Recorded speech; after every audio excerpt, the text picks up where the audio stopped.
Hello, everyone. Welcome to Trouble to Transformation. Today, I have a very special guest, Joshua Long. Josh is an assistant professor of criminology and justice studies at the University of Massachusetts-Lowell. He has a Ph.D. in criminal justice from the University of Cincinnati. He has published research on various topics, including juvenile drug court evaluations, risk assessment validation, prison classification, and prison violence. Now, Joshua has conducted extensive research on prison violence and rehabilitation programs, and his work often involves interviewing prisoners across the United States. One of his notable works is the book Avenging Child Sex Abuse, Vigilante Violence in Prisons and the Community, co-authored with Jason Vukovich, the Alaskan Avenger. Now, some of these prisoners that he has interviewed throughout this book, I can remember being in the headline news back in the 80s and 90s, and I still remember them to this day because they rocked our communities. Now, I must give you a warning. We are going to be covering some very sensitive content, and reading a book or listening to content about child sex abuse and vigilante violence can be deeply triggering for survivors. You could experience a range of emotions and reactions, even emotional distress, some memories of your own experiences, even some physical symptoms. Others may feel validation or a sense of empowerment. I have to say that I haven't read a book this profound in a long time. It gripped me, and it actually has inspired me to further my education so that I can be an advocate for this type of work. Anyways, sit back and enjoy. We are about to begin. So welcome, Joshua Long. Joshua has conducted extensive research on prison violence and rehabilitation programs.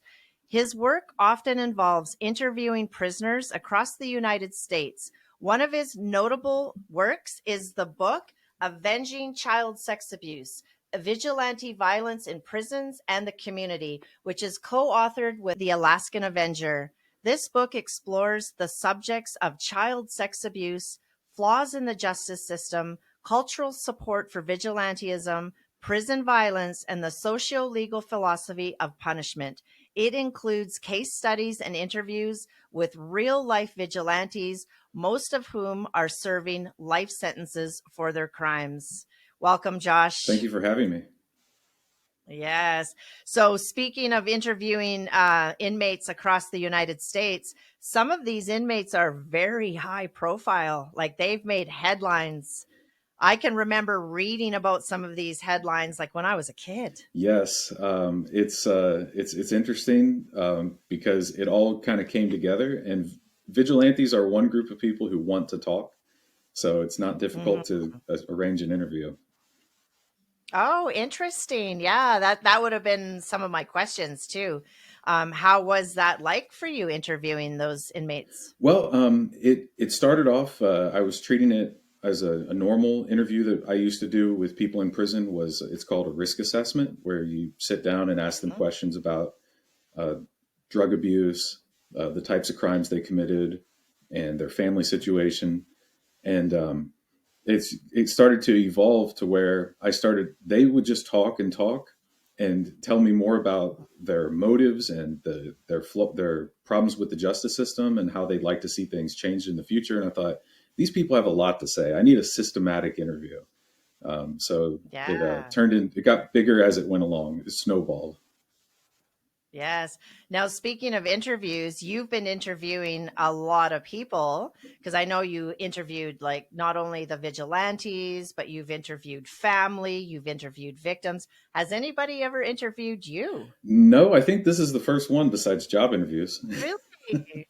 Wow, because I am so excited for this interview. Yes, I'm going to really pick your brain. I have got a stack of notes. So let's get right to the beginning, though. So, what actually inspired you to do research on prison violence and risk assessment? It's impossible to say where all the inspiration comes from because as I was writing this book, things would come into my mind. I'd think back to when I was a kid. I think I remember seeing on the Geraldo Rivera show, Jody Plauché, who was a kid who Oh, was kidnapped yes. and sexually abused, and his father murdered the rapist, and it was on television. And then the kid was interviewed on Geraldo. So I remember as a kid, I saw that, and it was part of just the culture of growing up in the 80s and 90s was the fear of kidnapping and sexual abuse.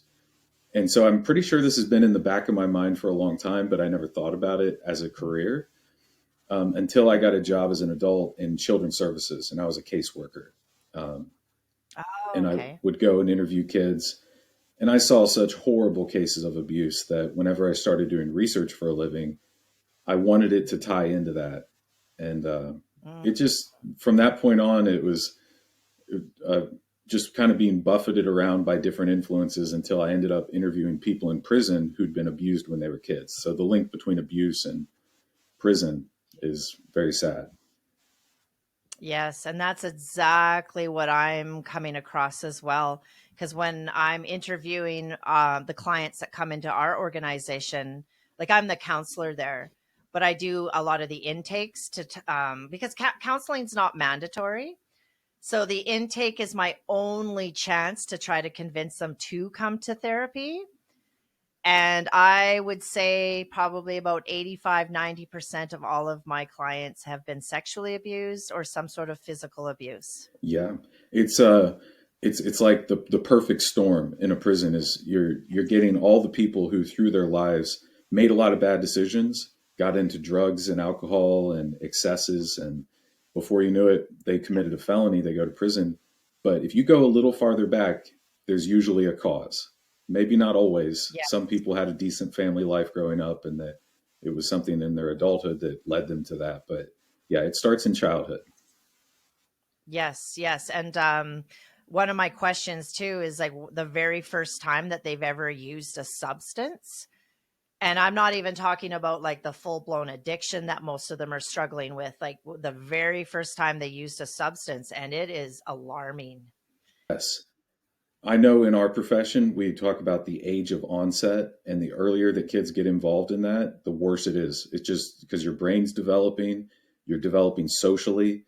And when you start using drugs at an early age, and just to add something to it, is I study these sex offenders who abuse kids. One of the most common ways that they trap children in a relationship or this abusive relationship is by offering them drugs and alcohol. So these are not like I always get the excuse in parole board hearings where they say, well, they made a mistake. Well, you made a mistake by luring a child and giving them alcohol and drugs to coerce them into sexual encounters. It's just they ruin people's lives in many ways. Absolutely. Now, what are some of your biggest challenges when you're doing this research? Like, maybe clashes with organizations, wardens, correctional officers, inmates, victims. Have you come across some conflict? Yes, I would say probably to begin with, it's whenever it depends on what type of data you want. If you want archival data, official reports and stuff from agencies, there's a system to get that through my university. So I just show I have a good reputation for confidentiality. If they give me the data, here's what I'll do with it. We have to sign a bunch of paperwork. It can take 6 months, but it's possible. Some organizations just won't return your emails. They don't want to be studied. So you just shut the door in your face. Um, but when you want to interview someone, it's not difficult to reach out to the person individually. And if you don't promise them confidentiality, if you say, do you want to use your name? And vigilantes love to have their names spoken about. So they're like, they want their story to be told. Then you can kind of skip the officials and go straight to the source. Yeah, well, I find that a lot of them are social justice warriors, right? So they're advocating, and they, you know, they really do want to be heard, and Yeah, I can't blame them, and we'll dig into that as well. One thing too, you are a professor, so you do teach yeah. criminology and criminal justice. What are some of your most challenging aspects of teaching criminology to students?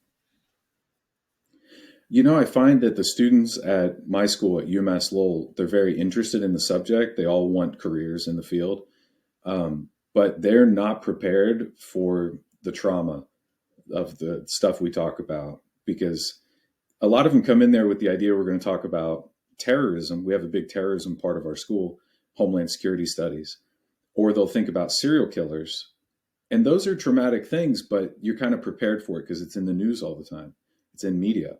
But when you say, today we're going to talk about child abuse, how parents beat their children, and I'm glad that they aren't aware that those crimes happen, because it means they probably had a good childhood. But it's really difficult to get them through the course. I've had students get up and walk out, and it's like, I want to prepare you for what's coming, so I can't censor myself. That is really interesting, you know, because even with reading your book, it sent me in a tailspin. It felt like I got hit by a truck. I had to set it down for about a week. It really shook me to my core. But however, I am a sex abuse survivor as well. So so that really triggered me. I guess I could just say, plain and simple, it was triggering.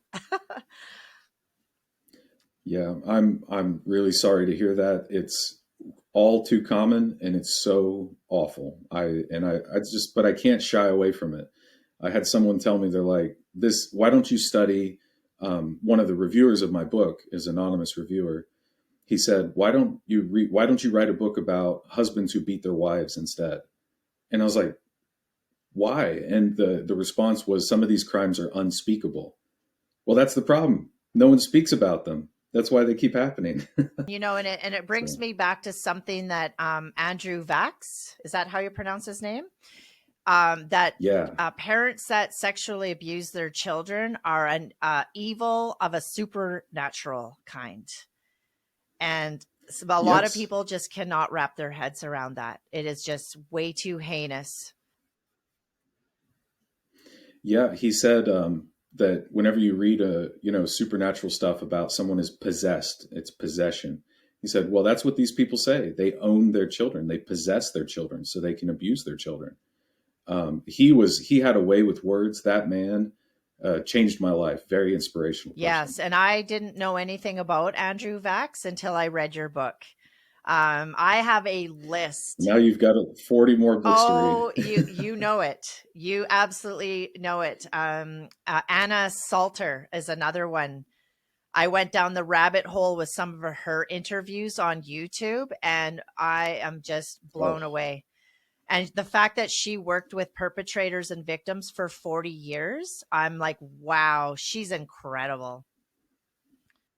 she's a hero. Um, I cannot tolerate when people criticize her, when they say that she is like stigmatizing pedophiles and stuff.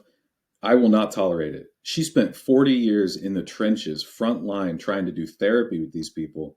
You can't criticize her until you've done the same thing. She saw them at their worst. She's a hero. Yes, she really is. Yes. And now I'm inspired to follow some of her work too. And I just stumbled Wow. across a video with her where she's advocating for a Mustang horse rescue ranch Oh, in she's so Colorado. great. And yes, and they're using the horses for equine therapy. So, and I saw an interview. So, yeah, I just want to give her a shout out too. She is incredible. She's a new hero in my books too. Yeah, I love her research because she cuts out the middleman. A lot of criminology researchers, they'll pick one or two quotes from someone they interview, they'll look at statistics, and then they interpret it for the audience. No, she just lets you watch them on camera talking about their abuse. And you're like, this is what I needed to know. It's disgusting and I'll never sleep again. But now that I know, I can thank Anna Salter for reminding me people like this exist. They do exist. Absolutely. I watched one of her YouTube interviews, AKA Gerald, but I actually think his real name was Clarence, and he was a sadist. Oh yeah. Oh, Yes, that one rocked me. Wow. I was just, wow, the monsters do exist. they do. And I think there's a lot of naivete in our societies where, in the criminal justice system, where prosecutors and judges, they get these platitudes, parole board members, and they say, well, everyone deserves a second chance. And you think, this guy, he deserves a second chance to do what? To hurt a kid for his pleasure? It's messed up. And, and the really unfortunate part about that is that his stepson had reported that abuse up to 7 times and nobody believed him, Yes. and then he even went into the sheriff's office to turn himself in, but he was under the influence. He had been drinking and they just sent him away and told him to go sleep it off. And Yep. then it kind of takes me back to Jason Vukovich's story as well, how he had reported it, and nothing was done about it. It's quite disturbing. And then you see how that you can, the making of a bomb. Now you see how some of these vigilantes are created when they have absolute no faith in the justice system, but Exactly correct. yeah. So I mean, you do some of your research and some of your work is prison classification. What is some of your research and policies, like how has it impacted the criminal justice system? Well, I think it's hard to have an impact because I think my profession is losing credibility. With unfortunately, there are some really bad researchers out there who use their platform. You know, they're like, "I have a PhD. You have to listen to what I say. I'm the expert," and they have disdain for the public. And I don't have that. I spent most of my life outside of the ivory tower, and I worked with kids, and I think I have a different perspective. So I try to be humble about the limits of research, and so it's hard to change the world. And I guess my goal is to try to just represent the public in the ivory tower. Like, people are mad at the system. They don't trust the system. They hate these people who abuse kids, and they hate the prosecutors who do plea deals. Maybe we should listen to their anger instead of downplaying it. So I'm not sure that I've had a big impact, except maybe occasionally with prison organization, where I can show statistically, like, this type of person is in danger in prison. This kind of person gets in the most trouble, and this guy might need certain kind of therapy. So it's more of individual level effects. Maybe one day I could have a big effect, but I'm not banking my life on it.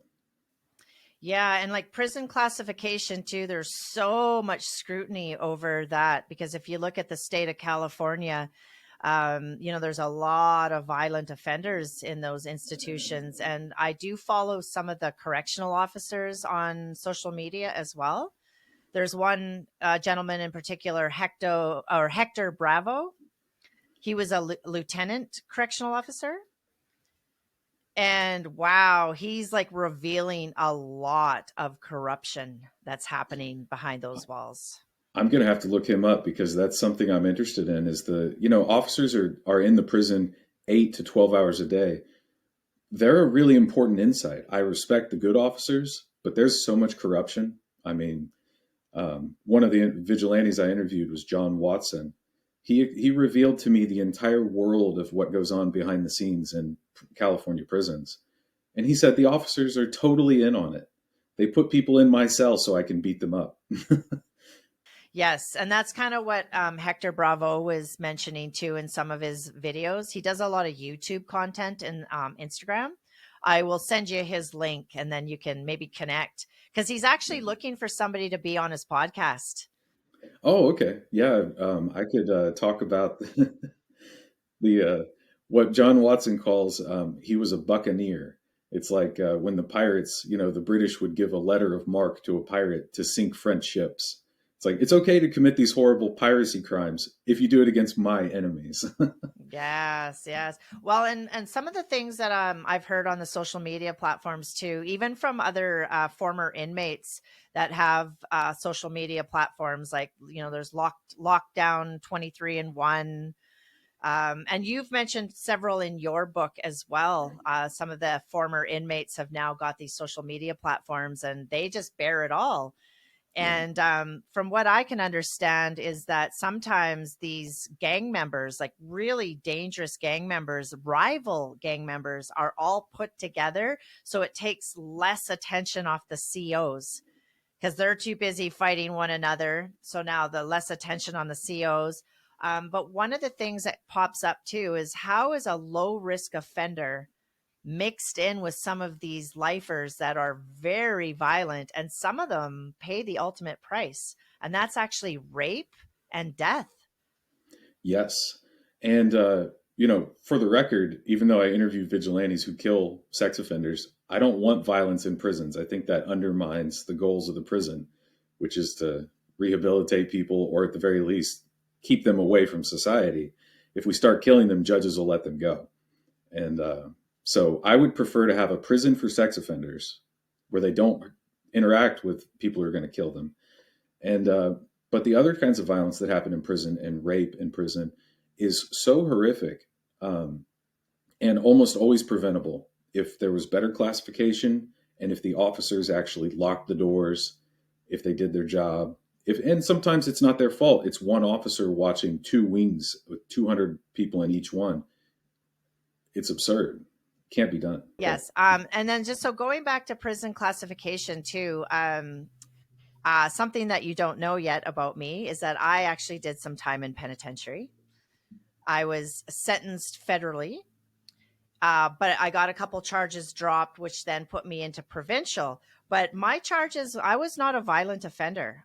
We were in a grow up during Canada's in the 90s. There was a straight exchange for British Columbia cannabis going across the border for straight exchange for cocaine. And I somehow managed to get wrapped up into that organized crime ring. But anyways, I got caught, but we were stealing the hydro. We were bypassing the hydro, so that is a federal offense. So when I went over to the federal side, I was put in there with women who had murdered, kidnapped, armed robbery. I saw and see, like I seen so many things that I cannot unsee. However, when that one charge got dropped, they put me over to provincial, and that was a shit show. It was a revolving door.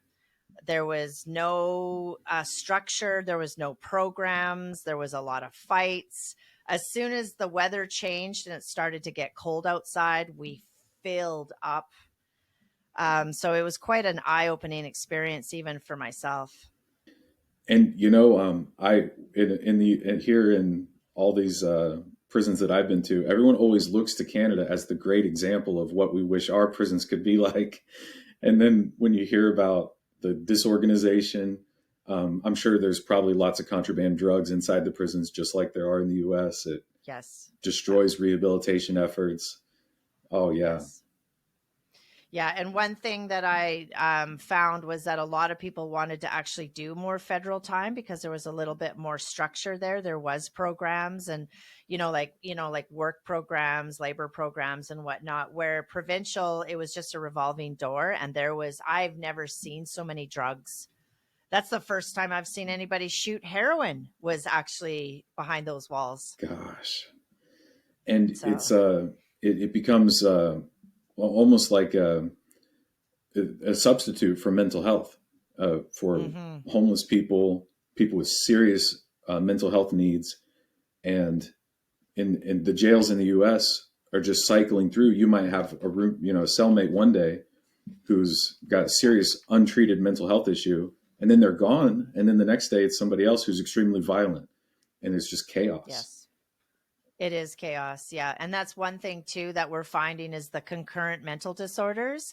When somebody's suffering from a mental illness, like say for instance schizophrenia or borderline personality, but then they have an addiction like methamphetamine, we can't treat the symptoms because we don't know what we're treating. If it's the psychosis from the drugs or if it's from the mental illness, so it's really, really tricky, Yes. really tricky. We're definitely not prepared for it in our correctional institutions. The officers in our places are not trained for that. They learn on the fly. Yeah, because you kind of you help with correctional officer training as well, don't you, with programs? Right. I've done a couple of things where I evaluate Hmm. programs and then try to get Hmm. officers involved so that they're not just standing there, guarding the door. We don't want officers to be Hmm. guards. We don't call them that Hmm. anymore, but that's pretty much all they do is open doors, bring people their Hmm. medicine and stuff. Is we want them to Yeah. be um, how to be role models or Hmm. in the lives of these people to understand that when you've got a guy who is schizophrenic and Hmm. did he take his medicine? He's acting differently today. Maybe this is going to be turned, to self harm or harming somebody else. And you can go and Hmm. talk to them. But an officer who just walks in, counts everybody, and sits at the desk is not going to have a good prison. It's going to fall to Yes. disorder. Yeah. And when there's chaos like that and revolving doors and maybe institutions are not being quite transparent, I can imagine that your research, like securing access to comprehensive and reliable data, can be quite challenging. Oh yeah, I was writing about homicides in prisons and how mortality. So if Hmm. somebody dies and they say he died of suicide or he died of a drug overdose or this guy died in an accident, it could have been murder. And it's the officers who have an interest in keeping the numbers down, filling out the Hmm. reports. And I don't trust hardly anything out of prisons. Makes it Mm. very hard to Yeah, do reliable research from a distance. You have to get inside. yeah, that makes a lot of sense. And then I would imagine too, like with what that lieutenant correctional officer said too, that a lot of the paperwork is actually not even correct. Yeah. They Yes, just, right. it's like a data entry job in an office. You're Hmm. filling out forms. You hate typing it in. Maybe you'll find a shortcut, or Yeah. you change something around so you don't have to do extra paperwork. These are government Yes. employees. They want the most amount of money for the least amount of work. Yes, yes. Well, and I've experienced that a little bit firsthand too, just in another industry with safety. I was a safety officer in the oil field for quite some time, and when we're investigating an incident, there's just some things that don't go on paper, and it's not like we're lying, but we're withholding the truth about some things, to lower our TRIF rates or, to make it a reportable versus a recordable, which is a huge difference. Oh, So, yeah. So, I mean, I think that goes for all industries that have to report incidents. Now, also with ethical considerations, conducting research with vulnerable populations, with incarcerated individuals, particularly juveniles. I guess there's a lot of ethical considerations. Can you talk a little bit about that? yes. We have very strict ethics we try to follow so we don't take Hmm. advantage of someone or get them in trouble or hurt them, their legal process. Like when Jason was going up for parole, he was writing this book with me. And what if we put Hmm. a bunch of criticisms in there? Is that going to hurt him? And I was like, listen, you're a co-author. Right. You're putting your name on this. I'm not guaranteeing Hmm. you confidentiality. If this hurts you, Hmm. it's Yeah. kind of on you. And it speaks to how passionate he was about the subject that he's willing to say, this will help me in parole because it Hmm. shows that I understand all of this, the nature of his offenses and everything and that he wants to help others, and that outside of a Hmm. prison, he can be a role model. He can go out and talk to people. So, Hmm. number one is you don't want to make a lot of promises, and another thing is Right. they are a vulnerable population. I can't give someone a candy bar because that would be bribing them to take my surveys. Mm. So I have to sit there and say, you get nothing out of this. There is a risk that you could Right. suffer minimal harm, or it's up to you to decide if you want to participate. But if I gave him a candy bar, I would get a lot of results, but it would be coerced. Mhm. Ah, that makes a lot of sense. And I guess there would also be a little bit of a risk too that other inmates could maybe look at them as a threat or revealing information or maybe even jealousy. Right. You never want to show that kind of favoritism and stuff where Hmm. Hmm. I'd say the trickiest one was when I was interviewing Steven Sanderson is he would ask me Okay. for things like he'd say, I can't send you letters unless you give me stamps and envelopes. I'd be like, well, okay, he did write me a bunch of letters with tons of information. So I sent him postage stamps. And then he's like, well, I need this book to help me. I'm like, okay, I'll send you that book because it helps with our Mm. interview. I want you to read this and give me your opinion. And then I started getting letters from other people in his cell block asking me to interview them too. And I was like, nope, I Oh, have to cut it yes. off. I'm not here to be Yeah. taken down that road. Yeah. And speaking of interviews with inmates, do you have any of your students currently collaborating with inmates? Yeah, we actually go to a jail here in Massachusetts called Mhm. the Middlesex County Jail, and it's probably the most progressive, reform-minded jail in the entire United States. So it's just down the Mhm. street. I can't get any luckier than that. And they have a Nice. program for Yeah. women who are leaving state custody to go back home. And instead of opening the Mhm. doors and pushing them out and good luck, Mhm. it's like a halfway house kind of place. And Mhm. we take the women and they put them through job training. They drive them to work. They Ah. get them a job. They fill out their housing agreements so they can get benefits or Mhm. assistance for living. And then that's like a slow transition for them, and it's much better Mhm. than just letting them go. And so I take my students there, and we're working on a project now of financial literacy for women, Oh, excellent. and we're very excited about it. So yeah, I like to involve my students in this stuff, um, Mhm. and they actually get to sit down and talk with women who spent 20 years in prison. One woman Wow. had killed her husband and spent 20 years in Mhm. prison.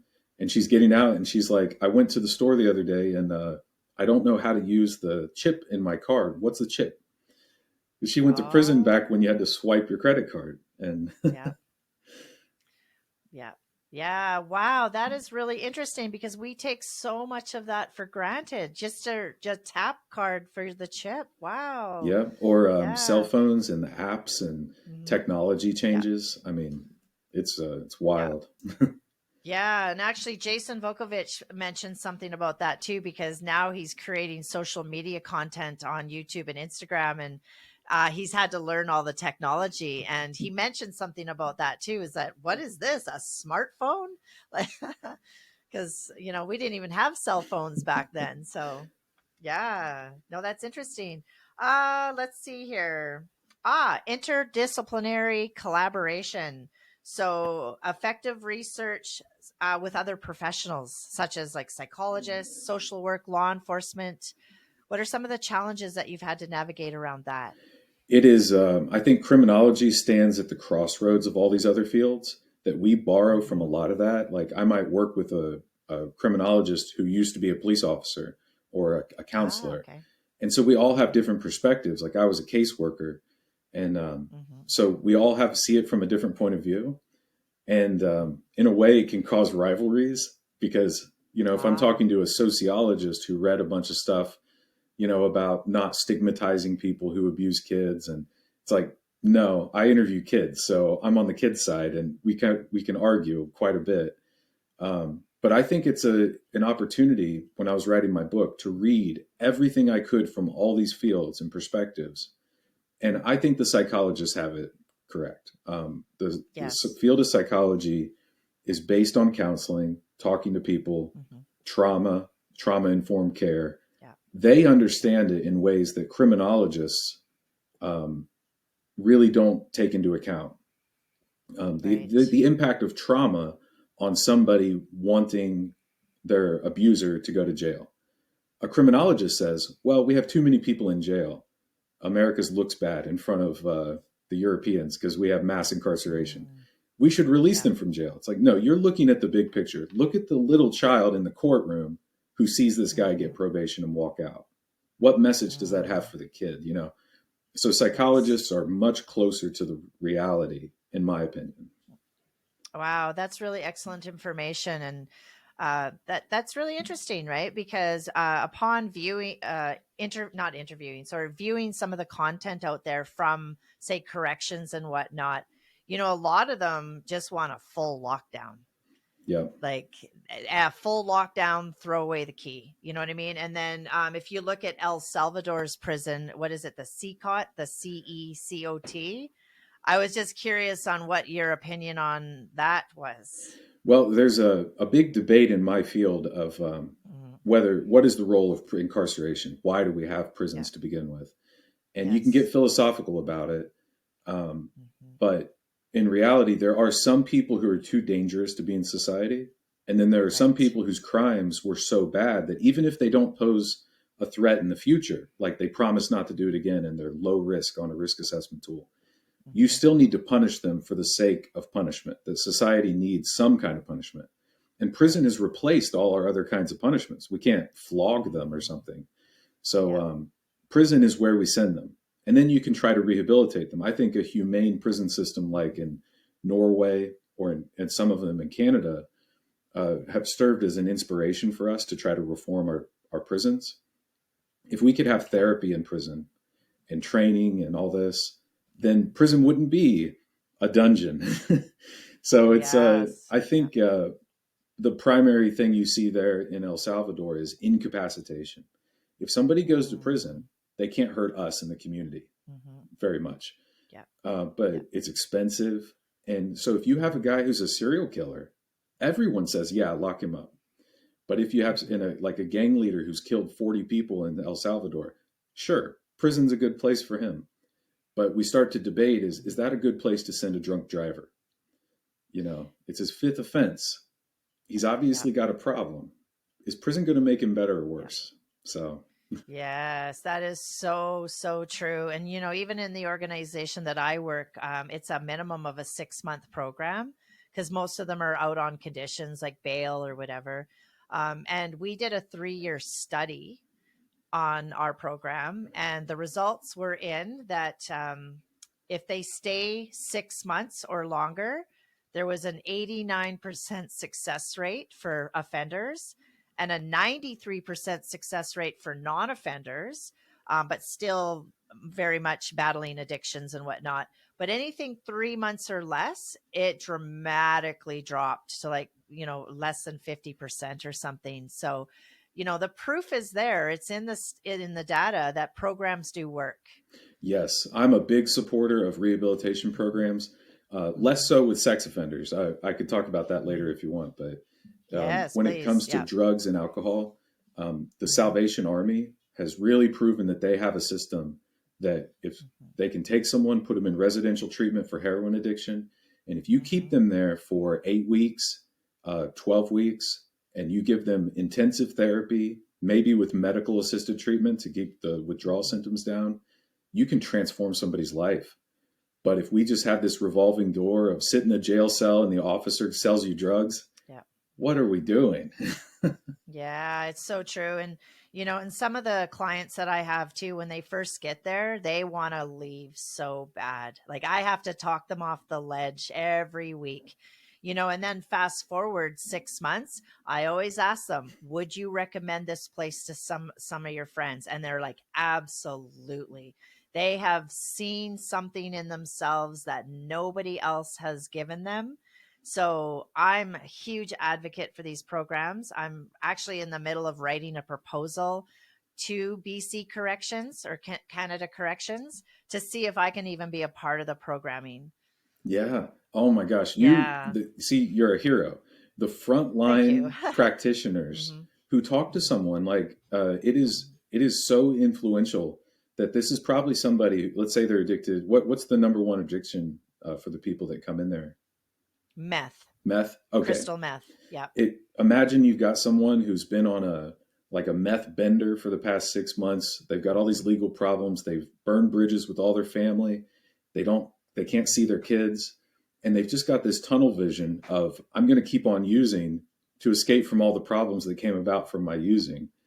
And then they get to Yes. sit down with one person who saw them through the roughest 3 weeks of their life, and Yes. then they get to see themselves in the mirror and say, I can change. You restore their self-esteem. You're giving Yeah. them a new life. Whereas some people would just be fine letting them die in a gutter. It's Yes. sad. Yeah. Yeah, it is. And just probably at the end of this month, too, I have another interview with a gentleman by the name of TJ Sheehan, and he has gloves, not guns, boxing. He's the only non law enforcement program, gang exit program, where they work with juveniles that are in the gang life, and he's got a very interesting story himself.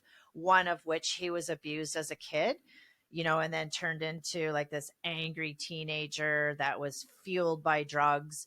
And now they go around to the juvenile detention centers and do guest speaking, and so I'm hoping to get his program into our facility as well. Yeah. Well, it sounds like something Jason Vukovich could do too.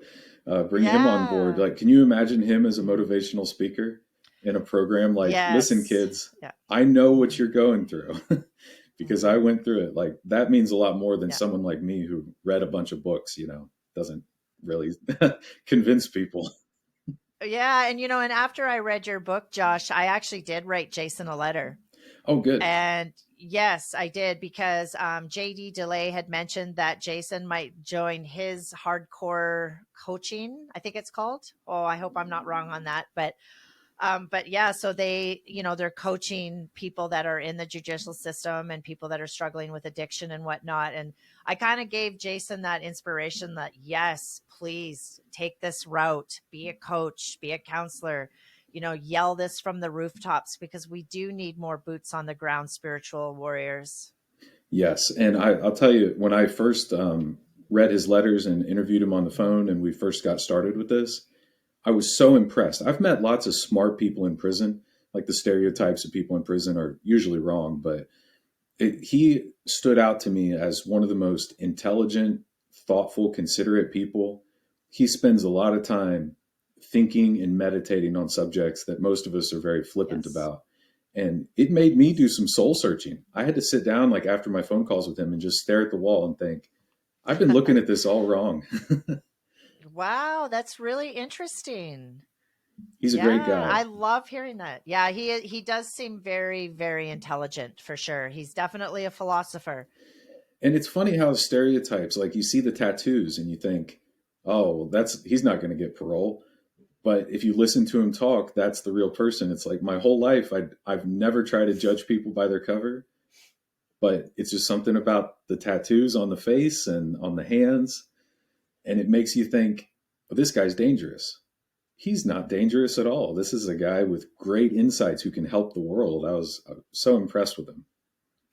Yeah, and when he started creating social media content, there was a few posts that were very heated. He was very passionate and very emotional about some of the topics that he was covering, and they actually sent him back to jail for a little while. Wow. Because he's not allowed to talk about certain things. Oh, I could talk about the post release thing that would. Oh, you know what? It's so unfortunate because he is absolutely right in what he's saying. He's advocating for children that don't have a voice in this and then gets punished for that. Like, that Yep. is so backwards for me. And so they sent him back to, I think, county jail for what they called a 10-day cool down. Yeah. But then it escalated to where he might have had to have served the rest of his 3.5 year sentence out. I was devastated when I heard that, and the Yeah. social media was like, it lit up because he's got so many followers that support his mission. But fortunately, they did let him out. Yep. The post release supervision in the US Mhm. is sometimes it it's not, I don't know. I don't want to say too much. I don't want to get him in any more trouble or anything, but Yes, like yeah, let yeah. the man have freedom of speech. You took away so many of his other Mhm. freedoms. Can he at least talk? Yes, isn't that the truth, right? So, but that's where you and I come in, right? We can Right. talk about it. Yeah. Yeah. Yeah. So now with prison classification, now there is some deeply troubling issues around mixing minimum security inmates with violent offenders. Now, how do we tackle that? Like, is it effective prison management? Are they falling through the cracks? What's happening there? Well, there's the from the administrator's point of view, they want to have a system, so they use classification like what are the risk factors that are associated statistically with violence in Hmm. prison. Right. And when I wrote my PhD dissertation was on that subject. That's Hmm. what made me like almost disenchanted with statistics because I did all this work and I thought one guy committed murder in my sample, and I thought, why did he kill that guy? The statistics aren't going to tell me. These are just variables in a data set. I have to interview him. I have to write him a letter and ask, why'd you do that? And you know, it's so personal. But other types of violence like fighting or, you know, different types of misconduct, that can be predicted pretty well. But when it comes to murder, I mean, that just needs a one-on-one case analysis. Yeah. So then at the other side of it, though, is the officer. They're supposed to be in charge of the cell block. And if the officer's sleeping or selling drugs and not paying attention, or if you're a good officer, but you worked 3 back-to-back shifts because you're short-staffed, you can't protect people. So it seems to me that we need almost a complete redesign of our prisons. They need to be smaller with better trained, better paid officers. I like my students, I tell them, be a correctional officer in Massachusetts. You can make $65,000 a year plus overtime. You can retire in 20 years. It's a great job. Yep. And they say, no, I'm not doing that. Not for 65. Wow. Yeah. They just, it's a difficult job. It's not impossible though. There are decent prisons in the US, but that's because we'll have one really bad prison where we send all the guys who are really violent. And that frees up space in the other one. But yeah, mixing minimum security people in higher security settings is a recipe for disaster. You have to separate the predators from the prey. Yeah, absolutely. And then also too, like with the correctional officers, I don't believe there's a lot of mental health support because, you know, they are going to witness all kinds of horrendous acts, violence. They're going to have access to files where they know the details of cases. And that would be like walking through water and not getting wet. Like that is vicarious trauma or direct. So there's got to be better programs for them too, so that we have mental health support. Exactly. There's a great book. It's called Emotional Survival for Law Enforcement, but it's for police. And these police officers, it's like, have you ever had where your heart beats really high and then you kind of come down and crash and then you are going through this emotions? Well, here's how you can protect yourself. We need one of those for officers in prisons because they have the same thing. Yeah. You have a boring 12-hour shift, nothing happens, and then someone gets stabbed and now you're covered in blood. What do you do? Interviewing inmates across the country, building trust. I think I was just born to do this, and I never brag about anything, but I'm really, really good at interviewing everyone my whole life because I just have this look about me like I'm just such a gullible, naive person that people think they can manipulate me. Oh, interesting. So when I sit down, you know, I just kind of look like a Santa Claus kind of guy, and people just talk, and they feel like this guy's not a threat at all, and they tell me everything.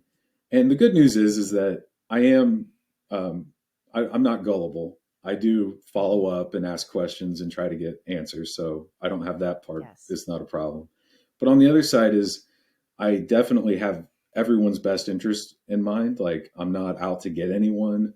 I'm not trying to make someone look stupid. So I'm not using what they say against them. And then after I'm done interviewing, if they disclose personal stuff they didn't want to say, and I could tell, you know, I'm kind of, I'll say, do you want me to delete this part? Is this okay for me to publish? And, you know, when I interview these vigilantes, they're talking about serious stuff, trauma from their childhood. And I always sent them a printout before they all read the book before it went to print. And they had a chance to go through and strike out anything they didn't want. And a couple of them did. They're like, delete this part. I don't like that. I don't want people to know about that. So I have confidentiality. So I would say try to be a nice person and be honest with them, and they'll be honest with you. Yeah, I definitely got that feeling that you were very kind and very passionate about your work. It comes through in some of the words that you use in the book. Like I'm like, wow, this gentleman really has a big heart for these guys, you know, which is important because then that's what's building the rapport, right? Because I get the same thing too. And it's hard to be a phony in something like this, Mm-hmm. where how could you Yeah. fake it? Like, I'm the worst actor in the world. I could never fake Yeah. compassion. Like, I can't pretend Yeah. to really care too much about sex offenders because I can't Mm-hmm. help but be biased against them. They've committed horrible Yes. crimes. And then I interview a murderer, and it's like, my first thought is, this guy killed someone. But then I want to know Mm. why. And then they tell you their story, and it kind of, so Yes. I can't pretend, like someone said I was prejudiced against sex offenders. And I'm like, it's not Mm-hmm. prejudice. That would imply that I was biased before their crime. I'm biased Mm-hmm. after their crime. That's different. Yeah, yeah, for uh, sure. And I get that sometimes too when I tell people about what I do for a living, because most of our clients have served a minimum of 6 years in jail, and 70% of them are violent offenders. And they're like, why would you want to work in a place like that? Like, even my boss, my employer, when I was interviewed for the position, asked why, like, why? But when we look at childhood adversities, well, let me tell you why. Let me take you down the road and tell you and show you why these people need someone to advocate. yes. Now, I could tell you something that this fits perfectly with what you just said. Is one of the guys I Mm-hmm. interviewed is very difficult to for anybody to have compassion for, and his name was Jeremy Moody, and he's a skinhead.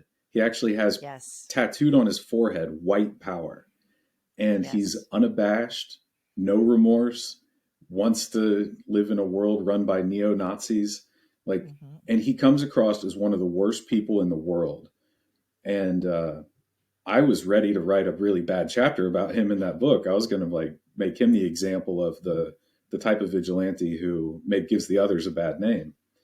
And Right. his mother sent me a picture of him when he was a kid, and he was a child in the picture. I don't know why his mom sent me that. I wasn't writing a biography of her son or anything, Right. but I got the picture, and it was just him as a little boy at Christmas. And I looked at it and I thought, everybody started off somewhere. How did he become a Nazi? Why did he get Mm. those tattoos? What pushed him that Yeah. way? So even then, you can kind of trace it farther back. Everybody started off as a little kid. And I don't think people are born, there's definitely the controversy in our field about heritability of violent traits and stuff, but Mm-hmm. nobody was born to do what you do in your life. It's your Yep. environment and choices you make and things that happen along the way. And that guy, there's a million different paths he could have taken from being that little boy to being the neo Nazi. So Mm-hmm. if we could study that process without just dismissing him as the worst person in the world, maybe we could learn more about it and prevent it in the future. Yes. No, I agree with that because, when you look at the human developmental model, when you break it down into like 0 to 5, 6 to 12, and so on, and things are going online in their cognitive processing, their morals, their values, how they view authority and the law. When there's ruptures along the way, like if you look at child sex abuse, that sends a shockwave through their lives when the very people that are supposed to keep them safe have now betrayed them in ways that are just, we can't even wrap our head around it. Like that supernatural evil. Like, and then the thing is, then it continues. It's not a one time event. It just keeps continuing and continuing, and then the system lets them down. Where do you think their values are going to sit? Right? They kids absorb so much, just little things. Mm-hmm. Even kids who are Yeah. in a very loving environment, they're going to absorb every emotion, every word you Yeah. say, every time you ignore them and push them aside. Little things. Kids are so sensitive, and the injustice of being abused, and Mm-hmm. the adults in your life didn't protect you, or the adults in your life are the ones who Yeah. did it. That hurts Yeah. kids in profound ways. Um, Yes. so I don't think it's not deterministic, but Mm-hmm. there are huge influences from childhood, from birth all the way up, Yeah. of where we get where we are. I had a Yeah. professor once explain it. He said it's like a drunken walk through life, and you're kind of stumbling, and you Mm. go a little to the left and a little to the right, and it's almost random. And it's the circumstances around you that get you from point A to point B, but you could have gone to any other point. And, but for little, it's just bad luck for some people. Yeah, because I mean, even if you look back at Jason's story, who is horrifically abused by his stepfather, and then when it finally got to court, he was let off. Yeah. He had a suspended sentence, was sent back home. Then his parents pulled him out of school, where now he's trapped in the home that's abusing him, and no one from the state came and checked up on him. Yeah. What in the world? How does that even happen? But unfortunately, it is still happening. All the time. Even when I worked in children's services, we had two complaints about what we did as caseworkers. It was that you're interfering with parental rights and family privacy, so you're like encroaching on people's rights. And the other one was they don't do anything. That here's kids being abused and CPS won't do anything. They won't remove the kid from the house. And it's like, as a caseworker, seeing it from that point of view, I would go home just torn to shreds thinking about how I wish I could have done something. But when we called the prosecutor's office, he said, no, we're not going to pursue this. Close the case. Yeah. I got told to close cases that hurt me so bad inside. It's like, and it killed me. And then there's lazy, bad prosecutors. I didn't work with any, but we had plenty of examples to learn from other places and from in the past. They need to go to jail. A caseworker who closes a case when a kid is being abused, they should not only lose their job, they should be charged with negligence. I mean, it's a crime to let these kids be abused by foster parents. You take a kid from their parents and put them in a foster home where they're abused even worse. I mean, imagine then that's what Andrew Vax was all about. He had that theory of the bomb built in hell. Yes. Those bombs were built by other people. These were kids who were looking for support and love, and they were tortured by adults. And that's what turned them into bombs. And I will always love Andrew Vax for pointing that out. Yeah, he even wrote an entire fictional series about advocating for children, was bringing awareness. And that's such a great way to get the idea across, like writing an academic book. You know, a lot of people, it's so expensive to begin with. Like, I didn't set the price. I don't make any money off the book, but I get like $1 per book, I think. You know, I think me and Jason both got a check for $100 total. What? Are you kidding me? We did all that work That's for nothing. Absurd. That is, well, not for nothing, because let me tell you, you've inspired me greatly. And everybody that I've passed the book on now, like the book title, they're all ordering it. Like, great. Yeah. And that's my intention for this interview too, is to get that book, like yell it from rooftops. I wish it was cheaper. That's all I could say, is because then you'd have a bigger audience. Andrew Vax had it figured out. You make a paperback book that's $3.99, a novel that's really thrilling and exciting, and you can reach an audience of people who read fiction books but don't read, psychology textbooks. Yes. Yeah, it's true. And he had quite the series. And did one turn into a movie? Hard Candy? I think they were going to turn it into a movie, and then they canceled it because he wouldn't compromise. But I wish they were movies. They could be. Yeah. Yeah. Because there is one movie out there called Hard Candy, and it seems to fit the storyline. So I'm not too sure. Yeah, I'm not too sure if it's connected. Yeah, it's about a young girl that lures a child perpetrator. Oh, okay. Like she lures him. So it's definitely a vigilante style book. So it's kind of his style. I'm not sure if it was actually his work. He may have influenced it, and I would think so. Yeah, his books were so good. He even made it, believe it or not, a Batman book, a Batman novel. And it was about how Batman is always fighting like the Joker, Two-Face, and these comical characters. Oh, okay. And he's like, Batman is fighting the ultimate evil, child sex trafficking in Thailand. It's like he flies to Thailand or like a fictional country in that area where he goes and tries to rescue children from sex traffickers. It's like, that's the ultimate evil, not the Joker's laughing gas. Yeah, and one of Jason Vukovich's like the one of the child sex perpetrators that he went after was exploiting children on the internet. Which again, it's just I can't wrap my head around that. Like, why are these child perpetrators not serving more time in prison? Why are they falling through the cracks? It is very frustrating. I shock my students with the statistics because we talk about, in California, they used to do three strikes penalties where some guy's on parole and he stole a bicycle and got life in prison.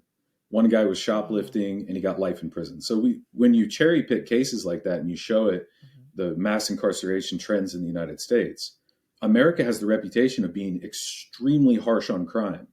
That America is Yeah, like considered evil around the world for the way we punish people for small crimes.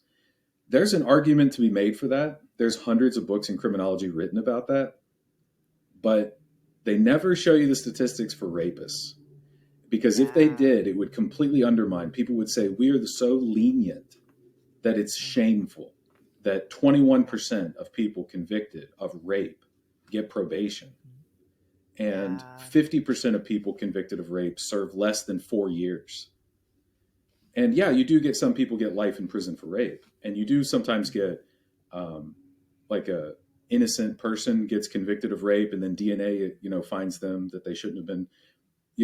There's plenty of times we can look at individual cases to reform the system. We overpunish some people, but we underpunish hundreds of thousands of cases of rape and sexual abuse, yeah. and it's a shame. Yeah, it really is. And towards the back of the book, I believe it's right in the back chapter, it talks about how incarcerating Jason would have cost over like a million point four. But yet there was all of these cases, rape cases that were not being like DNA, like was not being tested. It was years. And they have like several convictions just sitting there in a cardboard box somewhere on a shelf. Can you believe that there are hundreds of Mm, thousands of rape kits, these boxes with yes. DNA around the Yes. country that were collected from child advocacy centers and hospitals, put in a little Ziploc Hmm. bag, and all they have to do is send it to a lab, get the, Yeah. the DNA profile, and match it to known sex offenders in a database. Yeah. With all the computers we have, with all the billions of dollars we spend on law enforcement, they Hmm. decided that they can't afford it. And so they're not going to test it. Yeah. And there could be a serial rapist out there raping and rape. You could get a conviction. You could save future Hmm. victims. And they say, no, Yeah. we need the money to lock up Jason Vukovich. Yeah. No. I know. I don't know if you could tell when I wrote that chapter, I was a little perturbed. I could feel it. Okay. Yeah. And I was equally perturbed, Yeah, I was, because there's millions of dollars that are being wasted on incarcerating somebody like Jason who didn't even kill someone. yeah. Oh yeah, and It like doesn't make armed sense. robbery, I think was one of the crimes that Hmm. they charged him with. Armed robbery. Hmm. And it wasn't a gun; it was a hammer. And it's like, Yeah. all right, it was a crime. It's a serious felony, Hmm. but you can clearly trace the reasons for this crime, and you could meet Yes. his criminological needs. You can address it with Hmm. therapy, and he took like 48 therapy programs in prison, so he Yeah. wanted to change. This is a guy who's eligible for parole and is a great benefit to society to be released, and you save money. Hmm. But this guy who Yeah. rapes kids, who makes the choice to put his sexual pleasure of over the lifelong Hmm. suffering of the most innocent kind of victim, that guy gets Yes. probation? No. Yeah. Priorities are Yeah. wrong. It's yeah, absolutely. And there was some serious high profile cases in your book too. Like the DuPont case. Wow. That one, like people are now talking about the UK with the grooming gangs, they call them, these rape gangs, Mm-hmm. um, Yeah. and how it was covered up, and they make all these exceptions, and they're blaming the victims. That is so horrendous to me. It makes me really angry. Hmm. But I don't talk about the UK because America has enough problems. Billionaires in Yes. America Hmm. admit to raping kids, and they get probation. That is Yeah. sick. It's got to change. Yes. Yeah. And they're generally repeat offenders too. Oh yeah, I It's mean not the their things they first do. time. No, and Yeah. that's a big controversy when we talk about risk assessment. Is they always say, well, sex offenders are low risk to reoffend. What they really mean is they think it's a tolerable risk based on a statistical Mm. analysis. They're willing to Yeah. risk that if you release 100 guys, 10 of them will get caught raping again within 3 years. Mhm. Well, Yeah. I don't see that as low. If that was car theft, I would be willing to release a guy that steals a car. I don't, want him to steal cars, but on the other hand, it's a car. Yeah. It's not a child. Yeah. And but that's the cases that get caught. And it's the least reported of all crimes. I am not, I don't know. I get very angry at the way people Yeah. portray it. And if it's a defense attorney or a pedophile activist is the ones making these arguments, I expect it. Mhm. But you don't expect it from the prosecutor and the judge to say, well, you're very low Right. risk and you're a gentleman. Mhm. He's a Yeah. gentleman, that DuPont heir who raped a little girl, his own daughter, 4 years old. He's a Yeah. gentleman. No, he's a rapist. I Yeah. don't know. And he admitted to raping, I think this was it the stepson or something like that shortly after that. According to a news article that I read, he Mhm. said, I have to be careful so because he's rich, he can sue me. Yeah. But I read a news article that said he told his counselor that Mhm. he had also abused his son. And That's right. then they had to mandatory report it to his probation officer, but they didn't revoke his probation or charge him with any crimes. So it's Mm. like, come on. I mean, if Jason Vukovich went to his probation officer and said, I smoked marijuana, he's going back to jail Mhm. that day. Yeah. Um, Yes. but if a guy is confessing to multiple victims of rape, Mhm. they're like, well, we'll give you another chance. How many chances do these Yeah. guys need? Yeah, it's interesting. And then even going back to all of the rape kits that are not being sent to the lab for analysis, it goes to show you like why people aren't even reporting these things in the first place. Because, like one of your studies was like 102 women were victims of sexual assault, but only 25% of those crimes were prosecuted, and which 40% did not result in a conviction. So Right. it's like the going to court almost feels like a punishment. Yep. I've heard people say that it's the second rape, that it's just as Ah, traumatic to go through the yeah, court process as it was to be abused. And because you go yeah, there to help, because it's the government, you're like, please help me. This is what all my taxes are for. This is why you have a giant building made of marble and you have a statue yeah. of justice and the judge is called Your Honor. And you go and you tell your story and they say, well, we'll give him probation if he pleads guilty. Like, Hmm. it's absurd. It's a slap Yeah. in the face. And so yeah, there's a feedback loop. Yes. That's brilliant what you just said, because the system is so bad at helping victims that victims don't make reports. And so then it looks like the crimes are rare when they're extremely Yeah. common. Yeah. And then 52% of those victims basically said that their contact with the justice system was actually more hurtful, and that they found greater comfort in mental health therapy, rape crisis centers, and even the religious communities than they did in the courtroom, which is such a huge ripple effect. It is. And I would love to one day be able to volunteer to work in courts in the state that I Mhm. live in, because I would like to do something like there's a group called the YWCA, and it's for Mhm. women, and it's mostly for domestic violence situations where you try to help a woman get housing in a domestic Mhm. violence shelter or something. Mhm. Um, but to be able to talk to them about their rights and help them navigate the process and show some compassion, you might be the only person in the courtroom who shows them compassion, because the prosecutor's in a hurry. He wants to plea Yeah. bargain. The judge is aloof. The defense attorney is going to call you every name in the book.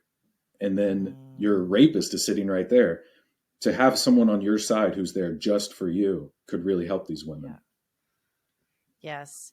Yes. And I've personally experienced that with some of the people that I know in my life too, that have years later tried to charge their rapist. And they just needed to be heard. I think a big part of that is they just needed to be heard. They needed their story to get off of their chest. However, it never went anywhere. And it's almost like it does re traumatize them, right? Because now they're shunned, Yep. Oh, and yeah. yeah, Yeah, and a lot of people too live in a lot of guilt and shame because they didn't report things right away. They do. And then they blame themselves. And here's someone who was the victim of a Yes. crime, who Hmm. every day, like, and I'm sure many of the vigilantes I interviewed, they felt this way too. Like, when a Yeah. boy is sexually abused, it hurts Hmm. their idea of themselves. Like, I was a victim, I was raped, I was, but I didn't tell anyone. So I'm also a Hmm. bad person for not getting Yes. justice. And it Yeah. just seeds in their minds. Yes. Well, and actually, in the past, I had a client that was a survivor of Clifford Olson. Oh, He, okay. yes, I yeah, he was hitched. Yeah, Clifford Olson had murdered a lot of kids. What was It's that one of the back in the worst cases. 80s? Yeah. Yeah, it's a very high profile case. And he managed to get away from him. He was molested by him. He was molested by him. He picked him up hitchhiking. So now you have a young boy who's molested by Clifford Olson, who blames himself because he knows he shouldn't have been hitchhiking. He should have been taking the bus like he was supposed to. Now, years later, he sees this man on the news Yeah. and realizes now that, oh my God, if I would have reported it, I could have saved all those kids.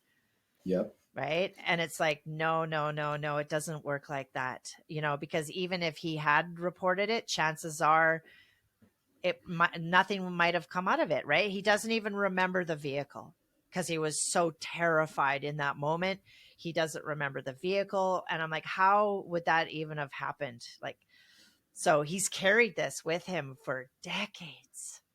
That is really sad. And it's, anybody who has empathy is going to feel that way. So, like a child, the younger, the more vulnerable, the more empathy they have, they're the victim and they Yeah. internalize it as their fault. That Yeah. is additional abuse, the psychological trauma of sexual abuse. Like, there are people who try to downplay sex crimes and they say it's a panic, stop panicking. I Yeah. can't tolerate that kind of nonsense. This is the Yes. most traumatic type of thing possible because of all the thoughts that go through your mind for decades and decades about what happened to you. There's a great book. It's called Chosen, and the author's Mm-hmm. name slips my mind now, but it's about a guy who was sexually abused as a little kid and how, as an adult, he's in his 20s and he was trying to have a normal sexual relationship with his girlfriend. And every time he would try to be intimate with his girlfriend, he would just think of when he was abused as a kid and how it Yeah. undermines so many of the things that are supposed to bring you, you know, Mm-hmm. uh, warmth and love and intimacy with another person. That part of Yeah. your life has been hurt. And then he found out the guy was still teaching at the summer camp and still abusing kids. And Mm. he's like, I should have done something. It eats them Yeah. alive It because they're does. good people. Victims who are Yes. good people with empathy hurt or suffer so much.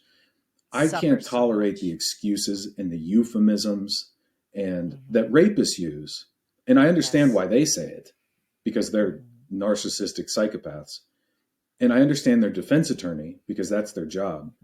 But I don't Right. understand why academics, sociologists, and all these people will make excuses for rapists like, oh, it was just a mistake. It's not a mistake. It's a Mm. horrible crime with horrible consequences. Horrible consequences, because it sends a shockwave through that little person's life, especially, I'm not going to say especially for men, but men that have this masculine gender role.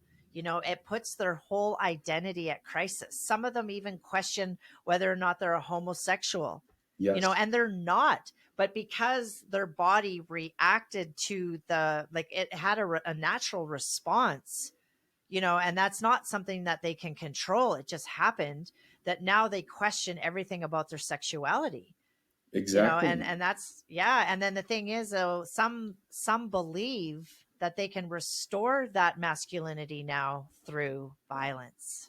Yep. Or being like a dominating man if they do get, Yeah. multiple girlfriends, all these Hmm. relationships, they can't bond, they can't trust others. And Yes. it's devastating in its effects. It ripples Hmm. beyond the one incident of abuse.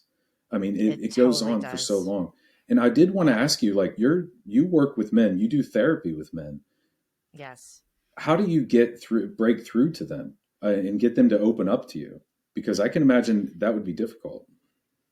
It is very difficult, but just like you, Josh, I have this energy about myself that they just warm up to me. And I always set safety and stabilization in the room. Like I never just rip the band-aid off.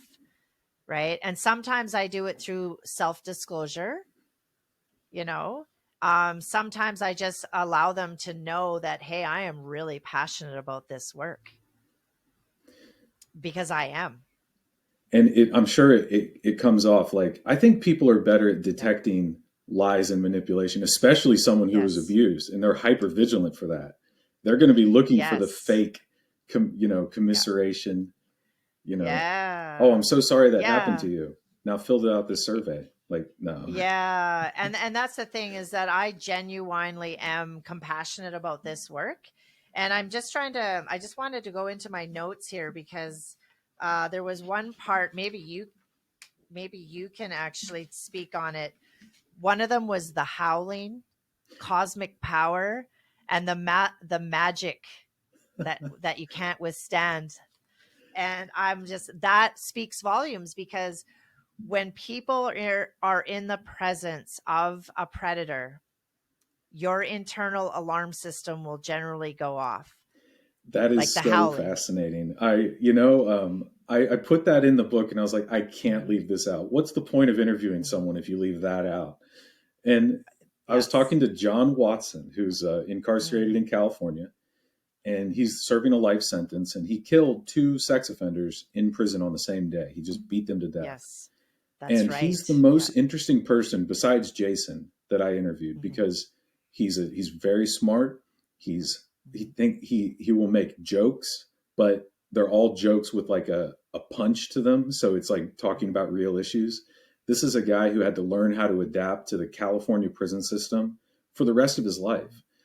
And Yeah. he tells me the story of how he's just walking around and he gets introduced to a new guy in prison, and the guy comes up and holds his hand out and gives him a big smile and says, "Hey, how's it going? My name's whatever." And John looks at his hand and refuses to shake it. And he's like, the hairs on the back of my neck just stood up. And he said, Right. he calls it the howling. He's like, this is Yes. a manipulative guy. This is a guy who will be nice to your face and he's going to do something to you later. This is a guy you can't trust. And because he's hyper vigilant, he's a graduate Yes. of what was called the California Youth Authority, the juvenile jail system, Mhm. and he spent his whole life in institutions. And he's like, Mm. no, not this guy. So he looks at the guy's hand. He says, you don't want to know me, buddy. I'm an asshole. And the guy's like, Mhm. okay, fine. And they walk away. So he goes and finds out, looks at the guy's jacket, his charges. He's a Mhm. child sex trafficker. Very manipulative, Mhm. charming guy, a guy who knows what to say to talk his way out of trouble. So he Yep. can pimp out children to Mhm. pedophiles. Like, is there Yes. any worse crime than that? So John Yes. Watson was like, he said, I can 99 times out of 100, it Mhm. works. The howling. It's like Yeah. he turns into a werewolf in their presence. And I was like, that is so poetic to Yeah, describe it how is other very people. poetic. Yeah, I love that. But like when you look at it from like more of a scientific or a biological standpoint, that's the nervous system.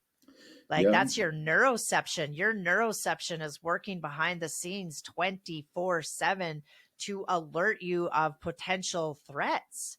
And what I always tell the guys is that their neuroception is a little bit malfunctioned now because it's like that smoke detector that goes off just when you're making toast. Yeah. So there is that element of being hyper vigilant. However, they've learned how to read a room and very well because they had to, Yeah. And right? not to keep expanding the topic, Oh but no, it touches on please so do. many things of psychology that Hmm. Yeah. that's why these guys target children, because children are so Hmm. naive and children rely on Yes. adults for all their Hmm. needs and their protection. And that's why when Yeah. they do go after adult women, a lot of these guys use alcohol and drugs and tranquilizers to try to Yeah. trick women into situations. And it's because Hmm. they have to overcome people's natural defensive instincts. That this, I see it when people are too nice to little kids. Like when I see kids, it's like, I like kids, you know, I'm a nice guy. Everyone's like, oh, I have the best interest in mind for all the kids in the world. But when I see kids, I don't talk to them. I don't get down on my hands and knees and like play patty cake. I'm like, oh, there's a kid. Hi, kid. You know, we adults and kids live parallel lives. When some guy is down there talking to kids and touching them and seeing if they'll pull away from him, and you know, they're giving the kid a massage and stuff, it's like, get away from that kid right there, you know. And it's mostly, you know, 99% of these abusers are men, so that's usually a man thing. But it's weird, you know. And I don't talk about my family because I don't want to drag them into it, but I have 2 children. And I protect my kids. I don't care what people say, like, oh, don't be judgmental and don't stigmatize and don't panic. No, I'm going to protect my kids. Yes. I go to every soccer game. I sit there and watch. But it must leak into your family life. It would have to ripple into your family life. Yes. Oh, there's your dogs. Yeah. And they're good protection too, right? They're excellent alarm systems. Yeah, it's you can learn some good lessons in life from dogs. Yeah, for sure. You know, and it's interesting just going back to like reading the room and that the howling, the cosmic power. It's interesting because I always tell my clients too that, you know, do you know how a perpetrator targets his victim? And they're like, no, not really.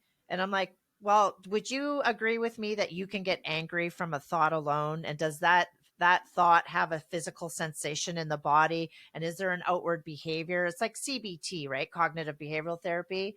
However, shame also has a body posture, which is to make oneself small and stay hidden and not make eye contact. And, you know, and that's the thing, is a perpetrator is going to target a kid who is in shame because they have low self-worth. They don't have the support in the home front. Maybe they've already been abused, right? So there's that shame piece that just sends this red alert. Would you agree? That is brilliantly said. Thank you. They say this, you know, like Anna Salter's books and her videos. They confess totally, like they're totally how their methods work. Like, yeah, I chose this kid because I knew that he came from a single parent home. I knew that he was shy and he didn't have a lot of friends, and I could trick him into thinking I was his friend. And then I could shame him into staying quiet. He's naturally compliant victim. It's like there in criminology, we have like the simplest theory of crime is called routine activities theory of crime. And you have a motivated offender, and they're motivated for lots of reasons. You know, they're pedophiles. They want to hurt a kid. And then you have the target. And is the target a suitable target? It's a target of the right age group or whatever that they want. If you don't have capable guardianship, if there's not a guardian, the child can't be a guardian for themselves, there's not an adult going to protect the kid, then crime happens every single time when a motivated offender gets a suitable target without a guardian. So parents should be the guardians for their children.